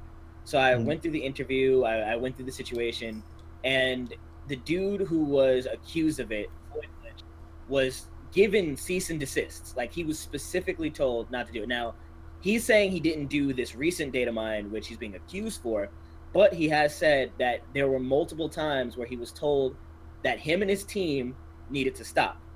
And one of the people that they think that did do it was someone who went rogue from his group, which means he assembled this team. He was told multiple times, and then someone from his group is the one who kept doing it. Like, there are consequences for actions. Yeah, maybe you didn't do this, but you were told to stop, and you decided to pull other people into it, and now one of the people you pulled is making your name look bad. You started that. Yeah. I still feel that, like, whoever is actually doing the wrong should be held accountable, because they've been turning a blind eye to it, like, and just, you know, letting the data mining thing rock for a good long time. Like, they knew it was a thing, and they just kind of, you know, like, looked past it for a long time. They didn't look past it. They just didn't do anything about him. They've no, because they on multiple, even on dev stream, they talked about they didn't like data mining. They kept adding more encryptions, and he was talking about how much harder it was because they kept making more encryption. Yeah. They did not want him data mining. It wasn't a secret. He just kept on doing it because he wanted to. But like, the guy's name is out there. They could have, you know, put the cease and desist on him at any point. They specifically asked him. He admitted to them asking him to stop. Like, yeah, they took him off the design council. Yeah, he was on the design council. He's IP banned because he spoke to him about it. Okay. Oh, he's IP banned now? Yeah, he got IP banned. Like, if you go into the interview, he was saying he could log into their forums and stuff, but for the most part, he couldn't get into anything else from his IP. Like, I can understand from, like, in my opinion, for the most part, data mining is kind of like parsers right now, where it's like, do you need it? No. Is it good to know the truth? Yes. If they ask me to not use it and they say they're gonna enforce, like, you not like enforce that rule, I'm not gonna use it. I'm not gonna do it because they asked me not to. Yoshi, the only reason I and a lot of people use the parser is because Yoshi's like, look, you know, we understand why you're doing it, and we don't care that you're doing it. Just don't talk about doing it because you're not allowed to do it. Yeah. Whereas DE was like, we know you're doing it. We don't like that you're doing it. Can you stop doing it? Can you please stop doing it? And then he kept doing it. And again, he gets his group together and everything goes to shit. And then, like, now he's like a martyr, like, unban Void Glitch because he did a bunch of shit he wasn't supposed to do, but he didn't do that one thing that was really bad. Like, yes, he may not have done this last one, but all of this leading up to it, like, you made this bed. You did this. You fought for it. You advocated for this. You said all the reasons why we needed to do this. And now that something has happened, now that something bad has come out of something that you did that you were asked not to, this is your cross to bear. You have to deal with this. Do you disagree with that, Kerry? No. I'm not really even arguing for Void Glitch. I'm arguing for why, like, players need drop rates. Yeah, that is not an argument at all. I think, like, this is entirely Warframe's responsibility to put drop rates in the game. Yeah, like, but the you only reason that you keep wouldn't fighting for tell asking people, the only reason you wouldn't tell people, like, give people your drop rates is if your drop rates weren't fair. And the drop rates weren't fair before. They definitely weren't fair before. Like, if they put those drop rates out, like, back in the day, on their own, people, like, wouldn't even play the game. Like, why am I gonna farm for this if, like, it's a 0.02 fucking drop rate, like Frost Prime was. But currently, drop rates are completely fair across the board. No matter what mission you go into, all the relics have the same drop rates. If you make a Radiant Relic, you have a 10% chance to get that rare drop. That's always the case. And there's, like, just no reason to not tell players that. Wait. If it's fair and all things drop, so why do we need data mining? Why do we need data mining? We don't necessarily need data mining, but I'd still like to know what the drop rates are. Is my point. That's okay. So it's a luxury, but we can live without it. Exactly. Okay. I can agree with that because something similar recently happened. As long as drop rates continue to be fair, is my point. Yeah. Okay, what do you consider fair? Because something similar. Sorry, bro. Yeah, no, you go first because you were gonna say that earlier. Something similar happened in Final Fantasy, where at the end of the last expansion, Heaven's Word, they added weapons of a higher tier than the, like, best weapons in the game that you had to do either a, like, 2-week-long quest that if you were on every single day, or if you rated your heart out, and it was a higher level than both of them. But the thing was, it was completely random to drop, and Reddit went absolutely ape shit about it. Now, Square didn't drop any. They didn't drop any drop rate. They didn't say how hard it would be to get. They gave you a list of things that would result in it dropping, and that was it. And because the Reddit community is what the Reddit community is, people went nutty about how this was the stupidest idea ever, and how Square didn't know what they were doing, and how Square didn't understand their job. And then the weapons were released, and everyone realized that this was the most tedious grind, the most luck-based BS of all time, and no one did it again. No one ever did the quest again.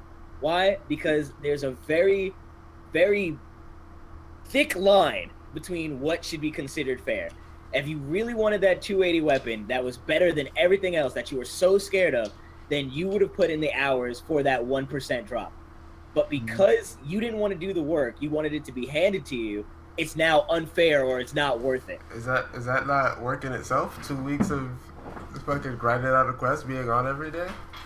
Yeah, that sounds like a lot. That is a lot, but it's not a freemium game. Drop, it's not a pay-to-win game. So there's no other alternative than to do that 2-week grind. For a game that you're paying for. It's a different. It's up to you what grind you want to do. You can do it any way you want. You can raid. You can be good at the game and raid and get it off of your own skills, or you can spend days trying to get it. Other methods of like if you were to get your relic weapon, unless you were gonna grind out your relic weapon at once, every time a step comes out, it only takes about a week to do if you really try for it. Yeah. If you're willing to put in the time. Yeah. And it's the same thing. If you're willing to put in the time for this newer, greater weapon, it's probably take about the same time as getting a relic weapon. Like it really doesn't change that much. But to touch on real quick about like freemium games and drop rates and shit like that, what I noticed is a lot of people on Reddit want things that are in Chinese and Korean like laws about MMOs, but they don't want to do Chinese and Korean grinds that coincide with the laws. So I don't know if you guys know, but I don't remember if it's just China or China and Korea, but you are legally obligated as an MMO company to release your drop rates if your game is free. China. Because like you have to. It has to be available. They did the same for Overwatch, so it might even be including paid games.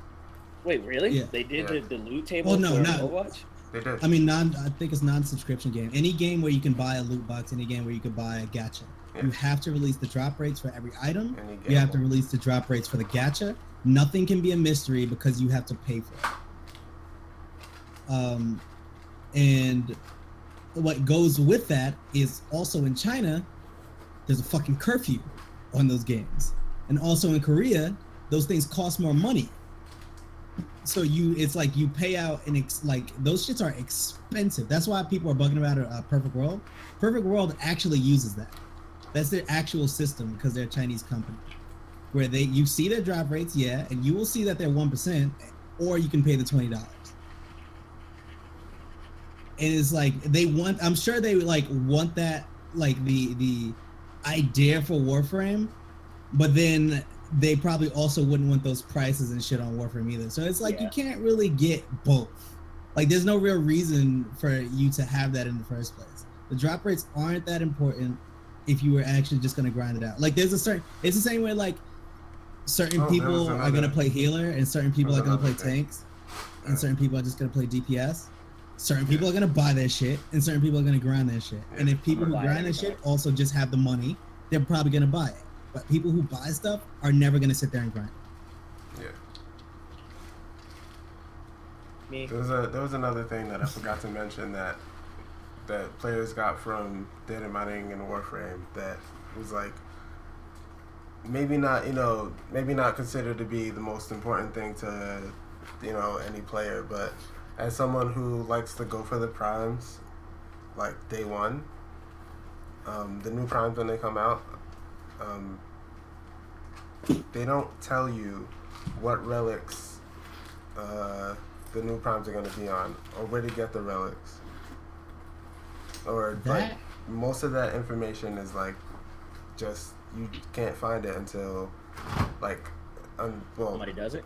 Yeah, I'm assuming until enough players play and manually collect the information and manually like put it on a chart or something, and then you can find out what mission you go to get the relic.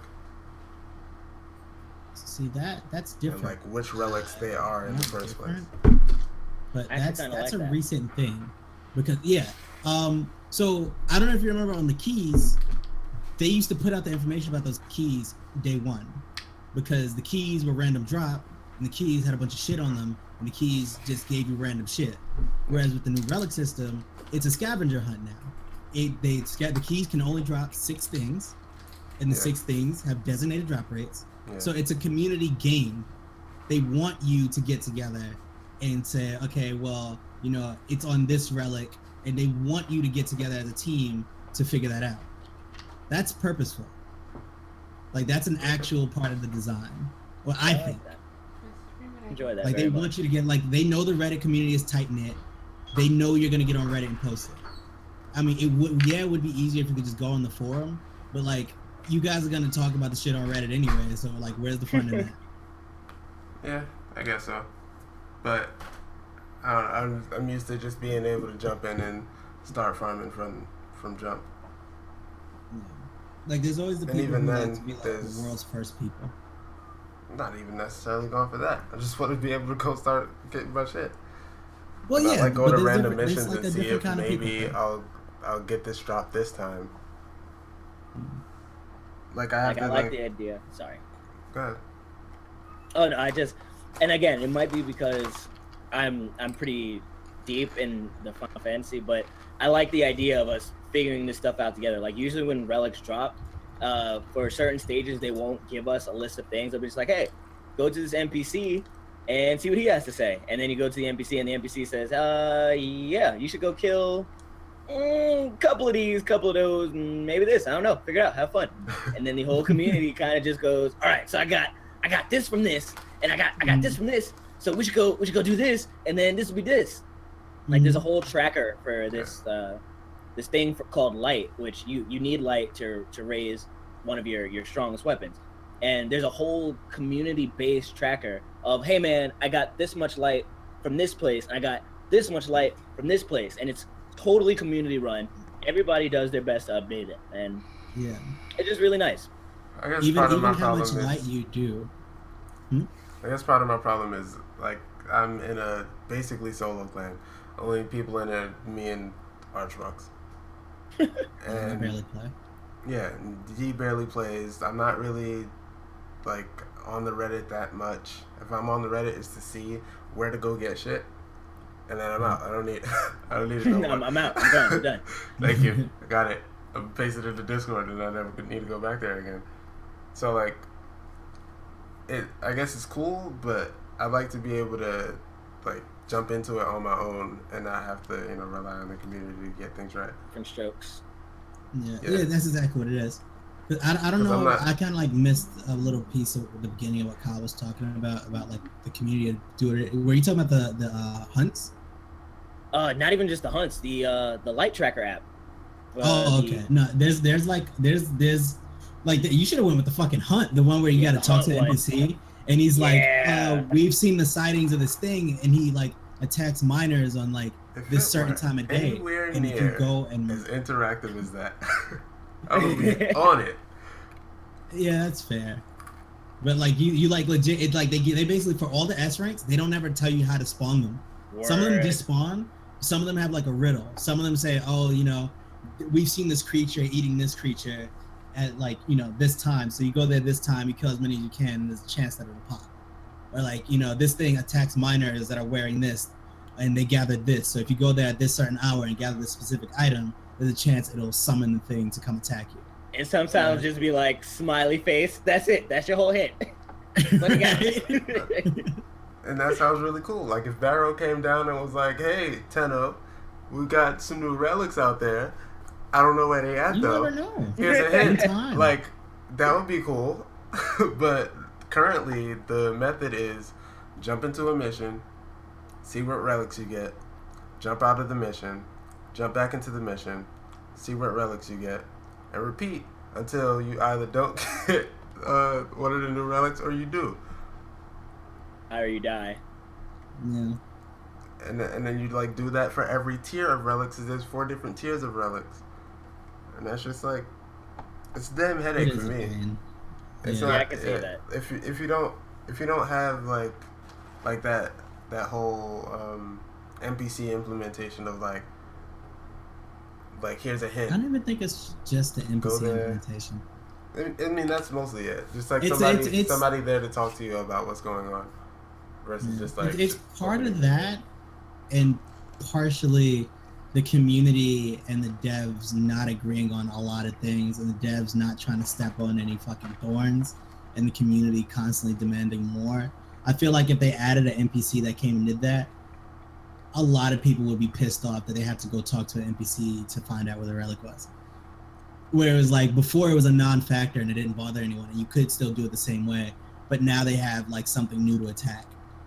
Like, that's what seems to be the case with the Warframe community a lot of the time. That part of the community, add something and it either hits or like it misses, and there's like so much ire, and it's like it didn't take anything away. That's the browsing part of the community that's total trash and nobody cares about. Which is why Ribbons they're still anywhere. Loud, and they're Kubros still upvoting Void Glitch posts. Still not going anywhere. They're still doing their Void Glitch posts, and Void Glitch is not coming back.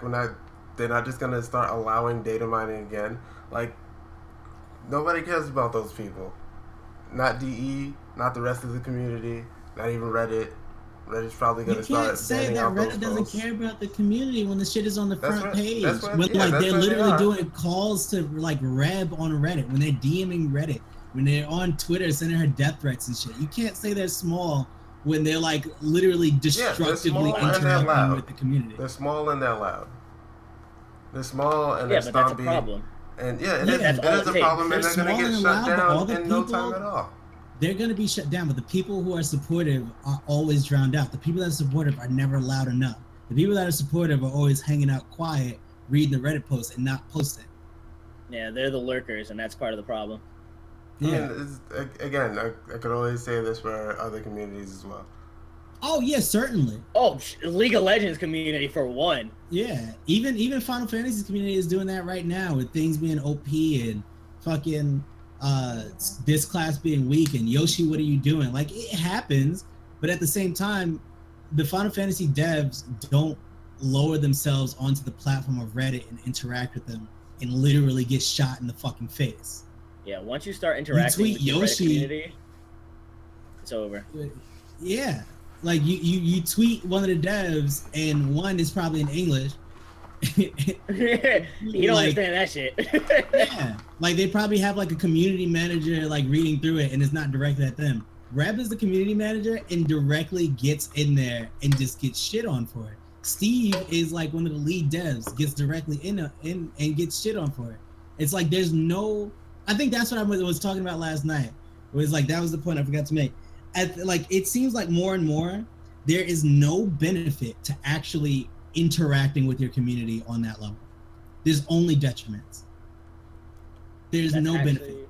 That's actually something Riot learned within the last 2 years, is now that they have they used to have Riot team members, like people with the Riot icon, who worked internally with the playtesting and stuff and got on Reddit. And after years of that just being an awful, awful situation, they just appointed people from Reddit to run the Reddit subreddit. Like, you have your people who work on the game, and then you have your people who moderate Reddit. Why? Because if you take the people who work on the game and then throw them into Reddit, they will be destroyed. Because Reddit doesn't know what it wants, because Reddit doesn't know anything. They just talk. They're a quiet, they're a small, like, minority of the people, but they're a loud minority, and they circle jerk like no other. And there's no benefit to interacting with them other than to give them peace of mind that somebody's listening to like their rabid bullshit. Yeah. It's just not worth it for anyone. And it's not even, I don't even think it's like that, like it's a consistent like base of people, except for Brozim's fans. Outside of that, it's a fucking dickhead. Outside of that, it's just like waves of people who don't like a particular thing and find that people who don't like stuff go to Reddit to talk about it. Absolutely. Because So- people who don't care play the game. Like, Exactly. yeah. So this wave of people who are mad about this void glitch thing is gonna pass, and then when all the new shit that they're talking about on at TennoCon,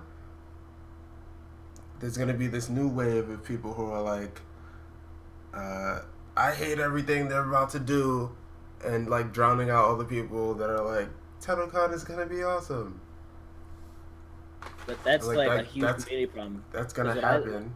Like, When I look at it on that way, Reddit every think time. of the people who are going to go to the subreddit. If I was going to be new, if I was new to the game, and I was like, hey, let me check out the subreddit, That's very true. I wonder. Oh my god, I wouldn't play the game. That's plain and simple. If this is what I was expecting to see, I wouldn't play the game. Nobody who looks at the League of Legends subreddit wants to play League of Legends because it's a cesspool. And like that's something that y'all as a community need to like get your shit together with, because you want people to play your game. If you want your company to do better with the game, it needs more people to put money into it. If nobody wants to play it because there's a bunch of dickheads playing, then you lose out in the long run. that's just it though. People are still playing.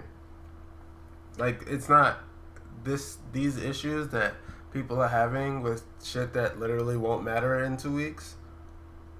Like, they could stop playing, but they're probably not going to.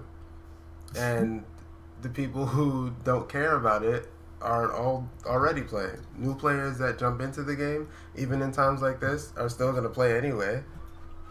What's the incoming rate of new players for Warframe? Is it a Steam game or does it stand alone? It's both. It's on Steam and it's not, so it's kind of It makes inaccurate it both ways. so hard to see how many people Yeah. are actually playing. For Honor does that shit.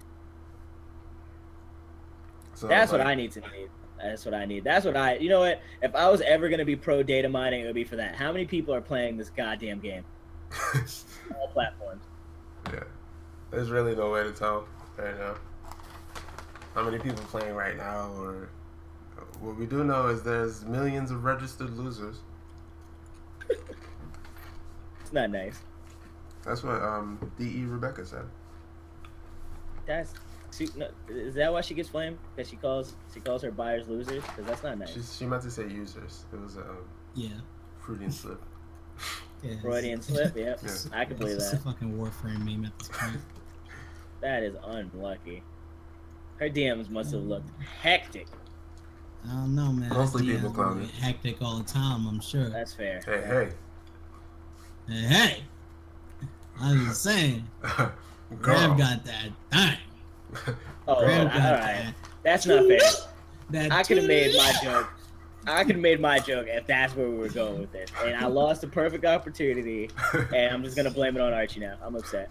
Girl. Don't do it. Don't you dare.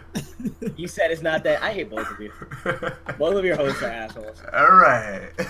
I hate this podcast. We can move on to releases. Wait, hold For on. Honor Is- dead. is- For Honor is yeah, a lot. that. That's a whole nother subject. Oh, okay. Is For Honor dead because of weird balancing in Ubisoft?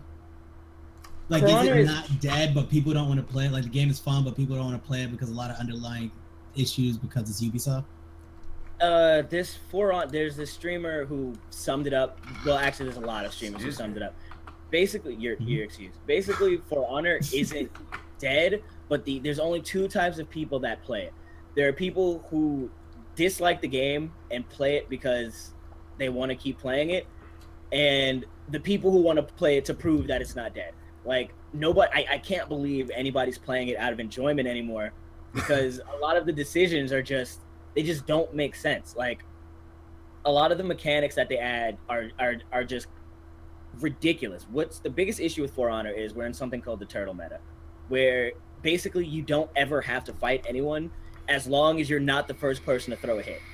So you get these really tanky characters who just stand there, and it's either the game goes on for the full extent of the 5 minutes, or you make a move, you get punished for it, and you lose.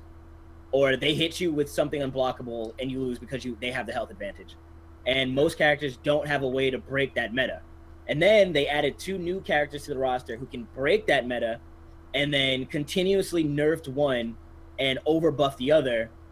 And then what I found out is that they balance the entire game around fours, which is an objective-based mode where you can have like roaming squads of same characters, which means they don't balance for 1v1s and 2v2s. So they're completely useless characters in the game because they don't have any ganking ability, which, like, for the people who only play 1v1s or 2v2s is like the biggest kick in the face of all time. Like, what's the point of playing this character if they're only good when there's multiples of them on the screen? And if you don't like playing multiples, don't play your character. It's just, and then there's connection issues out the ass. It's just so many decisions that could have been easily circumvented. Sloppy indeed. Yeah, it's super, super sloppy. And then the new characters, they don't know what they want them to do. They want to change the turtle breaking. They want to change the turtle meta, but instead of giving people tools to break the turtle meta, they just make assassins stronger. And it's like that doesn't. It doesn't matter how much damage the assassins do to people with low health, because that doesn't change the fact that turtles have too much health and do too much damage. It's just a really, really bad situation. Then they add stamina drains. It's just really bad. It just feels bad. Yeah. Absolver, though, that should be good. Oh yeah. Isn't that Bethesda? Oh yeah. I don't care. I don't care. Yeah. That's gonna be good. It's gonna be good no matter what. Yeah. I'm gonna enjoy watching the fuck out that game so I can buy it. Yeah, I can't wait for that. Oh man. Like, I saw Chivalry and I was like, and I saw Ferrano, I was like, huh? And then there you go. That's the one. Absolver. That's the one. That's how you do melee combat. That's the one right there. That's the one. I mean, It's For a Honor drunken has fist a character. You don't lose there. that's just math. Yeah. Like, I enjoyed the fighting system. I don't think For Honor's fighting system is bad. I think their implementation of it was bad. Yeah. I really like that they actually had a visual representation of how, like, attacking and blocking work. Yeah. Yeah, except versus Chivalry, which was just like, his sword's up there, so I should probably strike down here. It may have oversimplified it a little bit, but it turns out that all block rates weren't the same, so everybody couldn't switch guards at the same speed. So you had a really fast, and it wasn't like it was a consistent thing against like heavy characters or light characters, which, you know, would have made sense if you had like a really big weapon. Logically, you should block really slow. No, that wasn't the case. It was just like they were randomly like, this character can block faster than this character, and this character can change stances faster than this character, and there was like no rhyme or reason for it. It just existed, and they didn't push the patch through to make everybody block at the same speed until like 2-3 weeks ago, and the PC and the console aren't even on the same patch. But they're still balanced together. So, you know, controllers have slower inputs, and monitors have faster refresh speeds than, you know, televisions. So it was like they balanced it around the fact that everybody was playing on a computer, so some things were just impossible to react to if you played on console. But they still balanced around PC. So they were buffing characters that were impossible to play against on console. It's the PC console dilemma right there. Yeah, that is literally the console dilemma. But they specifically said they would never balance it for consoles because that would take up too much resources and they would have to change the entire game. That's that console dilemma. I don't know what you're gonna do about that one. You just not play the game. That's the fuck I did about it. That's it. I mean, as far as continuing to play the game, you just suffer. Because I can't fight for consoles in my right mind, in my heart of hearts. I can. I'll fight for my baby all day, every day. Even though I play most of my games on my PC. You fight the good fight for the console that you don't even really play that much. I mean, I'd rather play my FPSs on a console any day of the week. But anything else, I don't know, man. This is very I don't strange. know. Very strange to me. I've been Alright. doing it all my life. Like Call of Duty, fucking GameCube, PS3 for what, decades now. I've been playing on a controller. I'm not just gonna switch it up. I'm not Yeah, gonna bang Lombardo on my says team. FPS on console. My heart my heart hurts.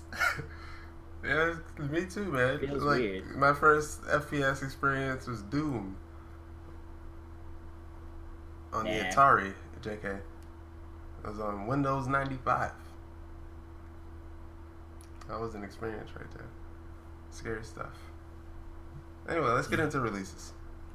Speaking of spoopy, the Diablo Necro thing. That's coming out on June 27th. That's in 2 days. Oh hey, I almost hit my 90 days worth. Necro thing. Yeah. That's, Yeah. that's the one. You know the one. You play that game. You know. Yeah, I play it every day. friends. Anyway, yeah, Diablo Necromancer Pack is coming out on the 27th, which will give you the new character, Necromancer. It'll give you, I think, some extra stash packs and a bunch of like cosmetics and shit. Armors and shit. Yeah. Nah, not even I'll just play. cosmetics, B. We got higher tier, just 4 new goddamn fucking armor tiers, B. Yeah, We but got you don't some get shit. them for buying. You still gotta farm that shit up. Yeah, you I'll still farm got to with farm it you. up, but it's still available. That's new. Yeah. That's new. When You could be more powerful than you was last time. Is Diablo when you free? buy Can I this, buy though. Necromancer? Diablo isn't free. Yeah, So I can't just buy Necromancer. Well, you have to get Diablo first. I don't know how you gonna play the Necromancer if you don't got Diablo. No. I'm gonna get it, and I'm gonna play with you, and I'm gonna play Necromancer. You gotta get the DLC too. There's a complete pack that has everything. How much is it? It's like I 40 have no bucks. idea. Oh, okay. Okay. It's not on sale for some reason. It's just never on sale. Yeah, I don't. Yeah, it's like I don't know. It's never like out there for me to see when it is on sale. Like it was that one time, at like a bad time. Yeah. Like they're always pushing when Overwatch is on sale. They never want to fucking tell anyone when Diablo's on sale. Even then, Overwatch was on sale for like $30, Right? and like I didn't see anything about it anywhere. I'm like, what the fuck? I didn't even know Overwatch went on sale. All I know is buy my loot boxes. Yeah, they had the Origins edition for $30. Never knew. They didn't But tell I knew when them loot boxes was on sale. I knew when there was new loot boxes. Right. Every That's celebrity I'll let you event, know. not celebrity, every new event is plastered all over everywhere. Hey, come Exactly. play 90 billion games. The new minigame with Right? uh, New hero I guess they're mode. just like everyone has Overwatch. We don't need to sell it no more. Yeah, pretty much. Come play my new game mode. That's the same as the old game mode, but now you get to play as half naked Tracer. Woo! Woo! I'm down with that. So the Necromancer on Diablo. People like you are why they keep selling loot boxes. The Necromancer is pretty fun. I played a lot of it when it was in beta. I'm not gonna buy it though. I heard the price for fun comparison made pretty well. Where like you go to a movie, it's like 2 hours. You pay like $10.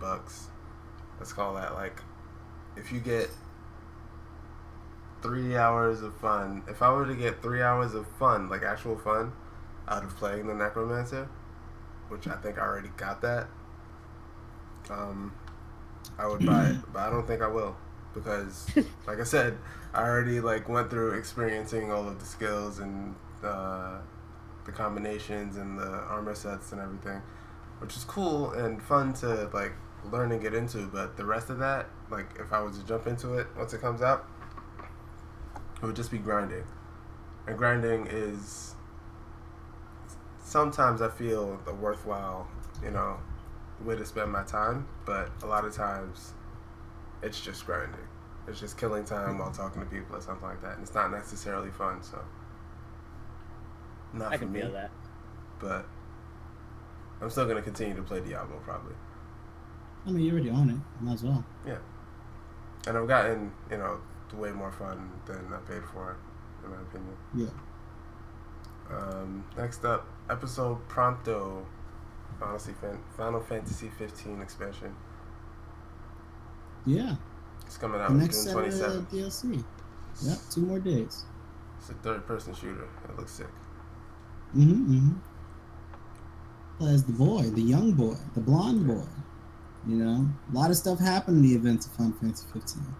Spoilers. He had to go out on his own. He had to grow up. Spoilers. A boy got older in the story. That's not a spoiler. Come on. And he in the Coop special. It happened. Should be fun. I'll let you guys know how that goes on next podcast. Right. Breath of the Wild Master Trials comes out on the 30th. Yeah. I think I had talked about this. Did we talk The about Master last Trials. week? Huh? Did we? I think so. But go on. No, we talked about it during E3. Oh, okay. Yeah. So just like a quick recap, there's a couple new masks. There's the Master Trials. Currently, you get the Master Sword, but it's not at full power. If you do the Master Trials, it's always, or rather, it's not at full power unless you're in the presence of demons. If you do the Master Trials, they're always at full power. It's actually a really cool mechanic. Yeah. It's so you can't cheap out the whole game by having the Master Sword. I like that. Work for it a little bit. Cool. Work. Next up, we've got Crash Bandicoot, the Insane Trilogy, coming out on the 30th. Is that Crash 1, 2, and Warped? Let me see. I believe so. Because if that's the case, that's pretty fucking lit. I got this old shitty laptop. I'm gonna turn it into a retro emulator. You're gonna have to bring that back. You're gonna have to do whatever that was. Run that back. Right now? Yeah. You good? I got. That broke up a little bit. Yeah, you said. Ugh. All right, my bad. I had this old laptop. I'm gonna turn it into a retro emulator box. And one of the first things I was gonna put on it is Crash Warped, because that was one of my favorite games. The driving one? No, it's it's the. That was one with the giant crash. Pretty sure it's the third one. Yeah, it is 3. Oh, when he became Franken Crash. I think. No. I don't know. I really don't know. A lot happened. Yeah. a lot happened. But yeah, it's Crash. It's Crash Nitro Crash 2 and Warped. Okay. Yeah, so it sounded like. So that should be fun. Is that like HD upgrade or what's going on? No, it's a remaster.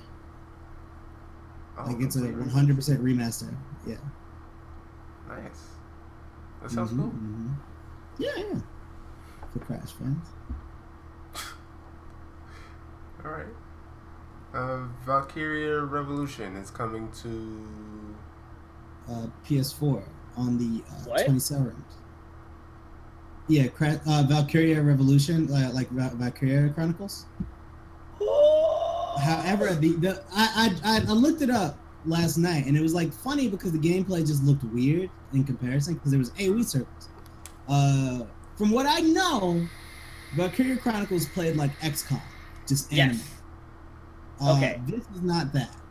I played me a little bit of Valkyrie Chronicles. I dabble in my tactics games, but it's like for the shooting one, the last one, it played like a weird mix of XCOM and not really Fire Emblem, maybe Advanced Tactics more, but there was a lot to take in. Cover, because you can free move, which is a little different than most tactics game, but I don't know, a lot of the elements of accuracy and stuff like that is just, it's a really intense game, and typically they get harder the stronger you get, so that if you grind out, then you only make it harder for yourself. But I'll have to look at it. I didn't even know that a new one was coming out. The last one was super hard. This new one, Valkyria Revolution is new. Well, I mean, it came out in Japan, like I said. This is it came out in Japan in January, right? Okay. Yeah. So This is not the same tactic situation. This Got is it. it looks like an action RPG. So I'm not sure how interested you'll be in it. Apparently they turned it into like a swords and magic mess, but like it's in the same world and it looks like it still carries like some of it in like certain mission types. So I guess I'd keep my eye on it if you like the Valkyria series. Cool. Next up, Elite Dangerous PS4. Yeah, that's finally getting its much anticipated PS4 release. This game is like, how you could do like flight and space battles in that one game, No Man's Sky? It's like that, but that's all it is, brother. It's like, it's space dogfights, B. All right? Nice. You know how crazy that is? Yeah. I'm going to be honest with you. I put this on the list because I was mad because it wasn't nothing out, and you were like, maybe other people would be interested, and I was like, yo, all this game is garbage. But you know what? You know what? This game might not be so garbage. The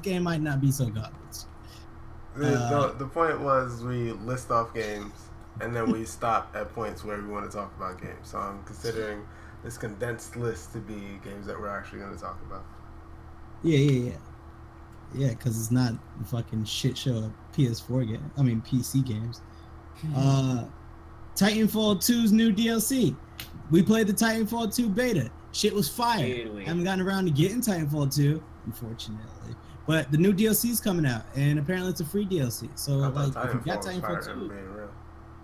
Yeah, it was, which is why we were so interested in Titanfall 2. Yeah. And Titanfall 2 is even better than Titanfall 1. Movement is crazy in that game. Yeah. There's a lot of stress in that damn game. Mm-hmm. Stress is always good. Zip lines and shit, B. Like, you could fucking you could Tarzan across the whole map if you do your shit right. Nice. It was ridiculous. There was a tower in the middle of one of these maps that if you fucking like hook shot and slingshotted the proper way, you could reach the top, and it was like the craziest sniping point. It was the best. It wasn't just like, I think you have to understand the full range of motion in this game to understand the angles and fuckery that went into getting up that tower. Like, you had to get a good start, you had to hook halfway through, and the momentum had to carry you in a perfect whip around that building for you to get on top of it. Oh man, it was beautiful. There was one time like this. Yeah, there was another way you could like go through the middle, right? So I was like, all right, I'm gonna run through the middle, I'm gonna flank this dude. I go in the middle, I get to the top, and this dude like slingshots over the top and like shoots the dude I was about to shoot in the face. It was wild.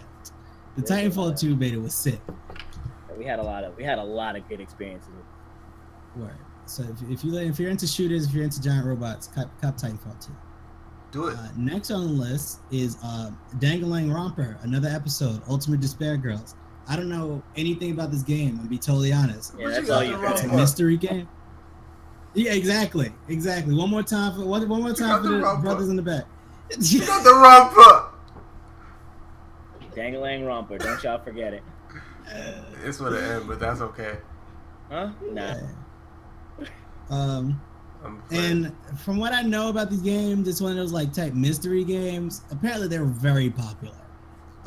You get in a situation, it's a murder mystery game basically, and depending on who you pick and your decisions, you'll accuse certain people, and you can actually accuse the wrong people and get innocent people killed. Nice. And I think it changes your ending. That's great. Yeah, not my kind of game, but Shiki likes these games a lot. I should let her know that there's a new one coming out. She probably already She's on right now. Oh yeah, you're on too. Yeah. She's playing Persona right now. She's probably not gonna stop to play Dangalang. RPG Maker is coming to the Nintendo 3DS. Yeah. Y'all enjoy that now. Next game. Area is actually a game that I was actually looking at. Area is it's a co-op. I believe it's a co-op like Diablo clone. I don't want to. Oh, Gauntlet. There we go. It's Gauntlet. Okay. So action RPG. Yeah, it looks multiplayer. It's really cutesy though, which is why I didn't like put too much thought and time into it. Do I still have? Did I close that tab by accident? No, I didn't. All right, cool. Oh, I don't have permission to put in videos, by the way. Oh, I'll take it away from you and give it to Kyle. Yeah, I don't know why you can only put it on one person at a time, but it's whatever. Run that real quick so we can look at the damn video. I don't have anything linked, so. You give it back? Yeah. Hold on a second. Plus. I give it back. Yeah, I got it back.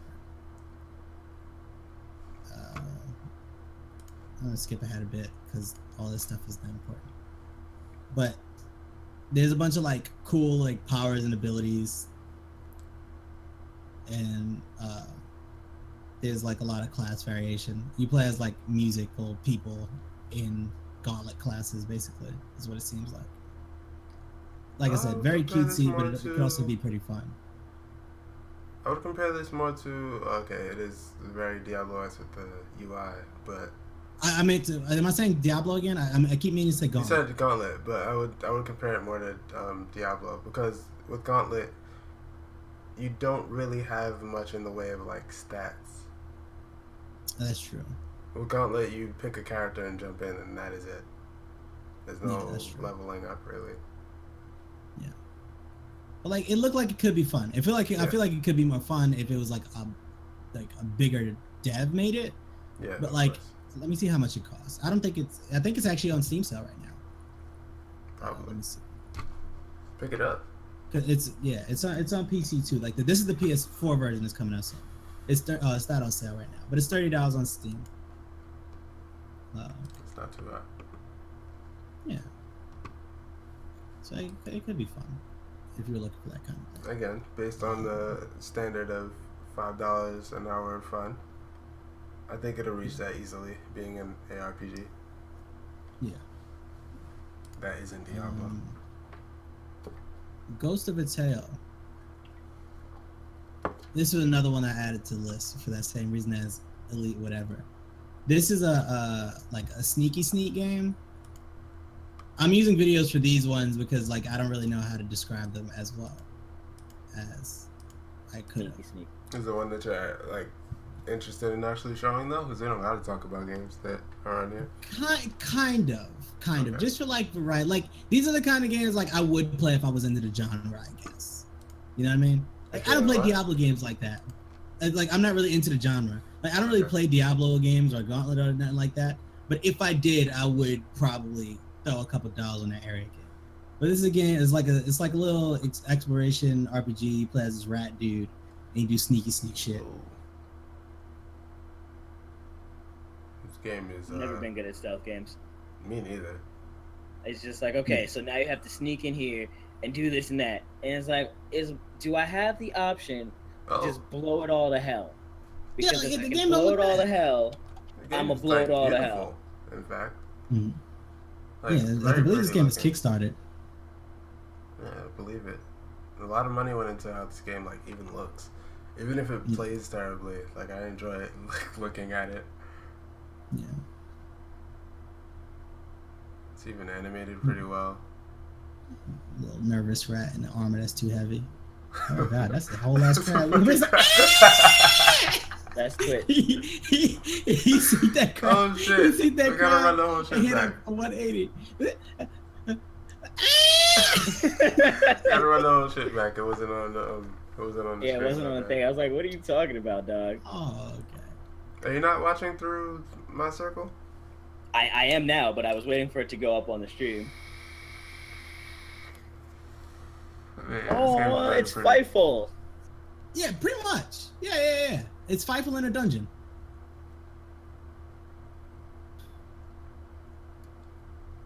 Like again, I put this on the list for a bullshit reason, and I actually looked it up.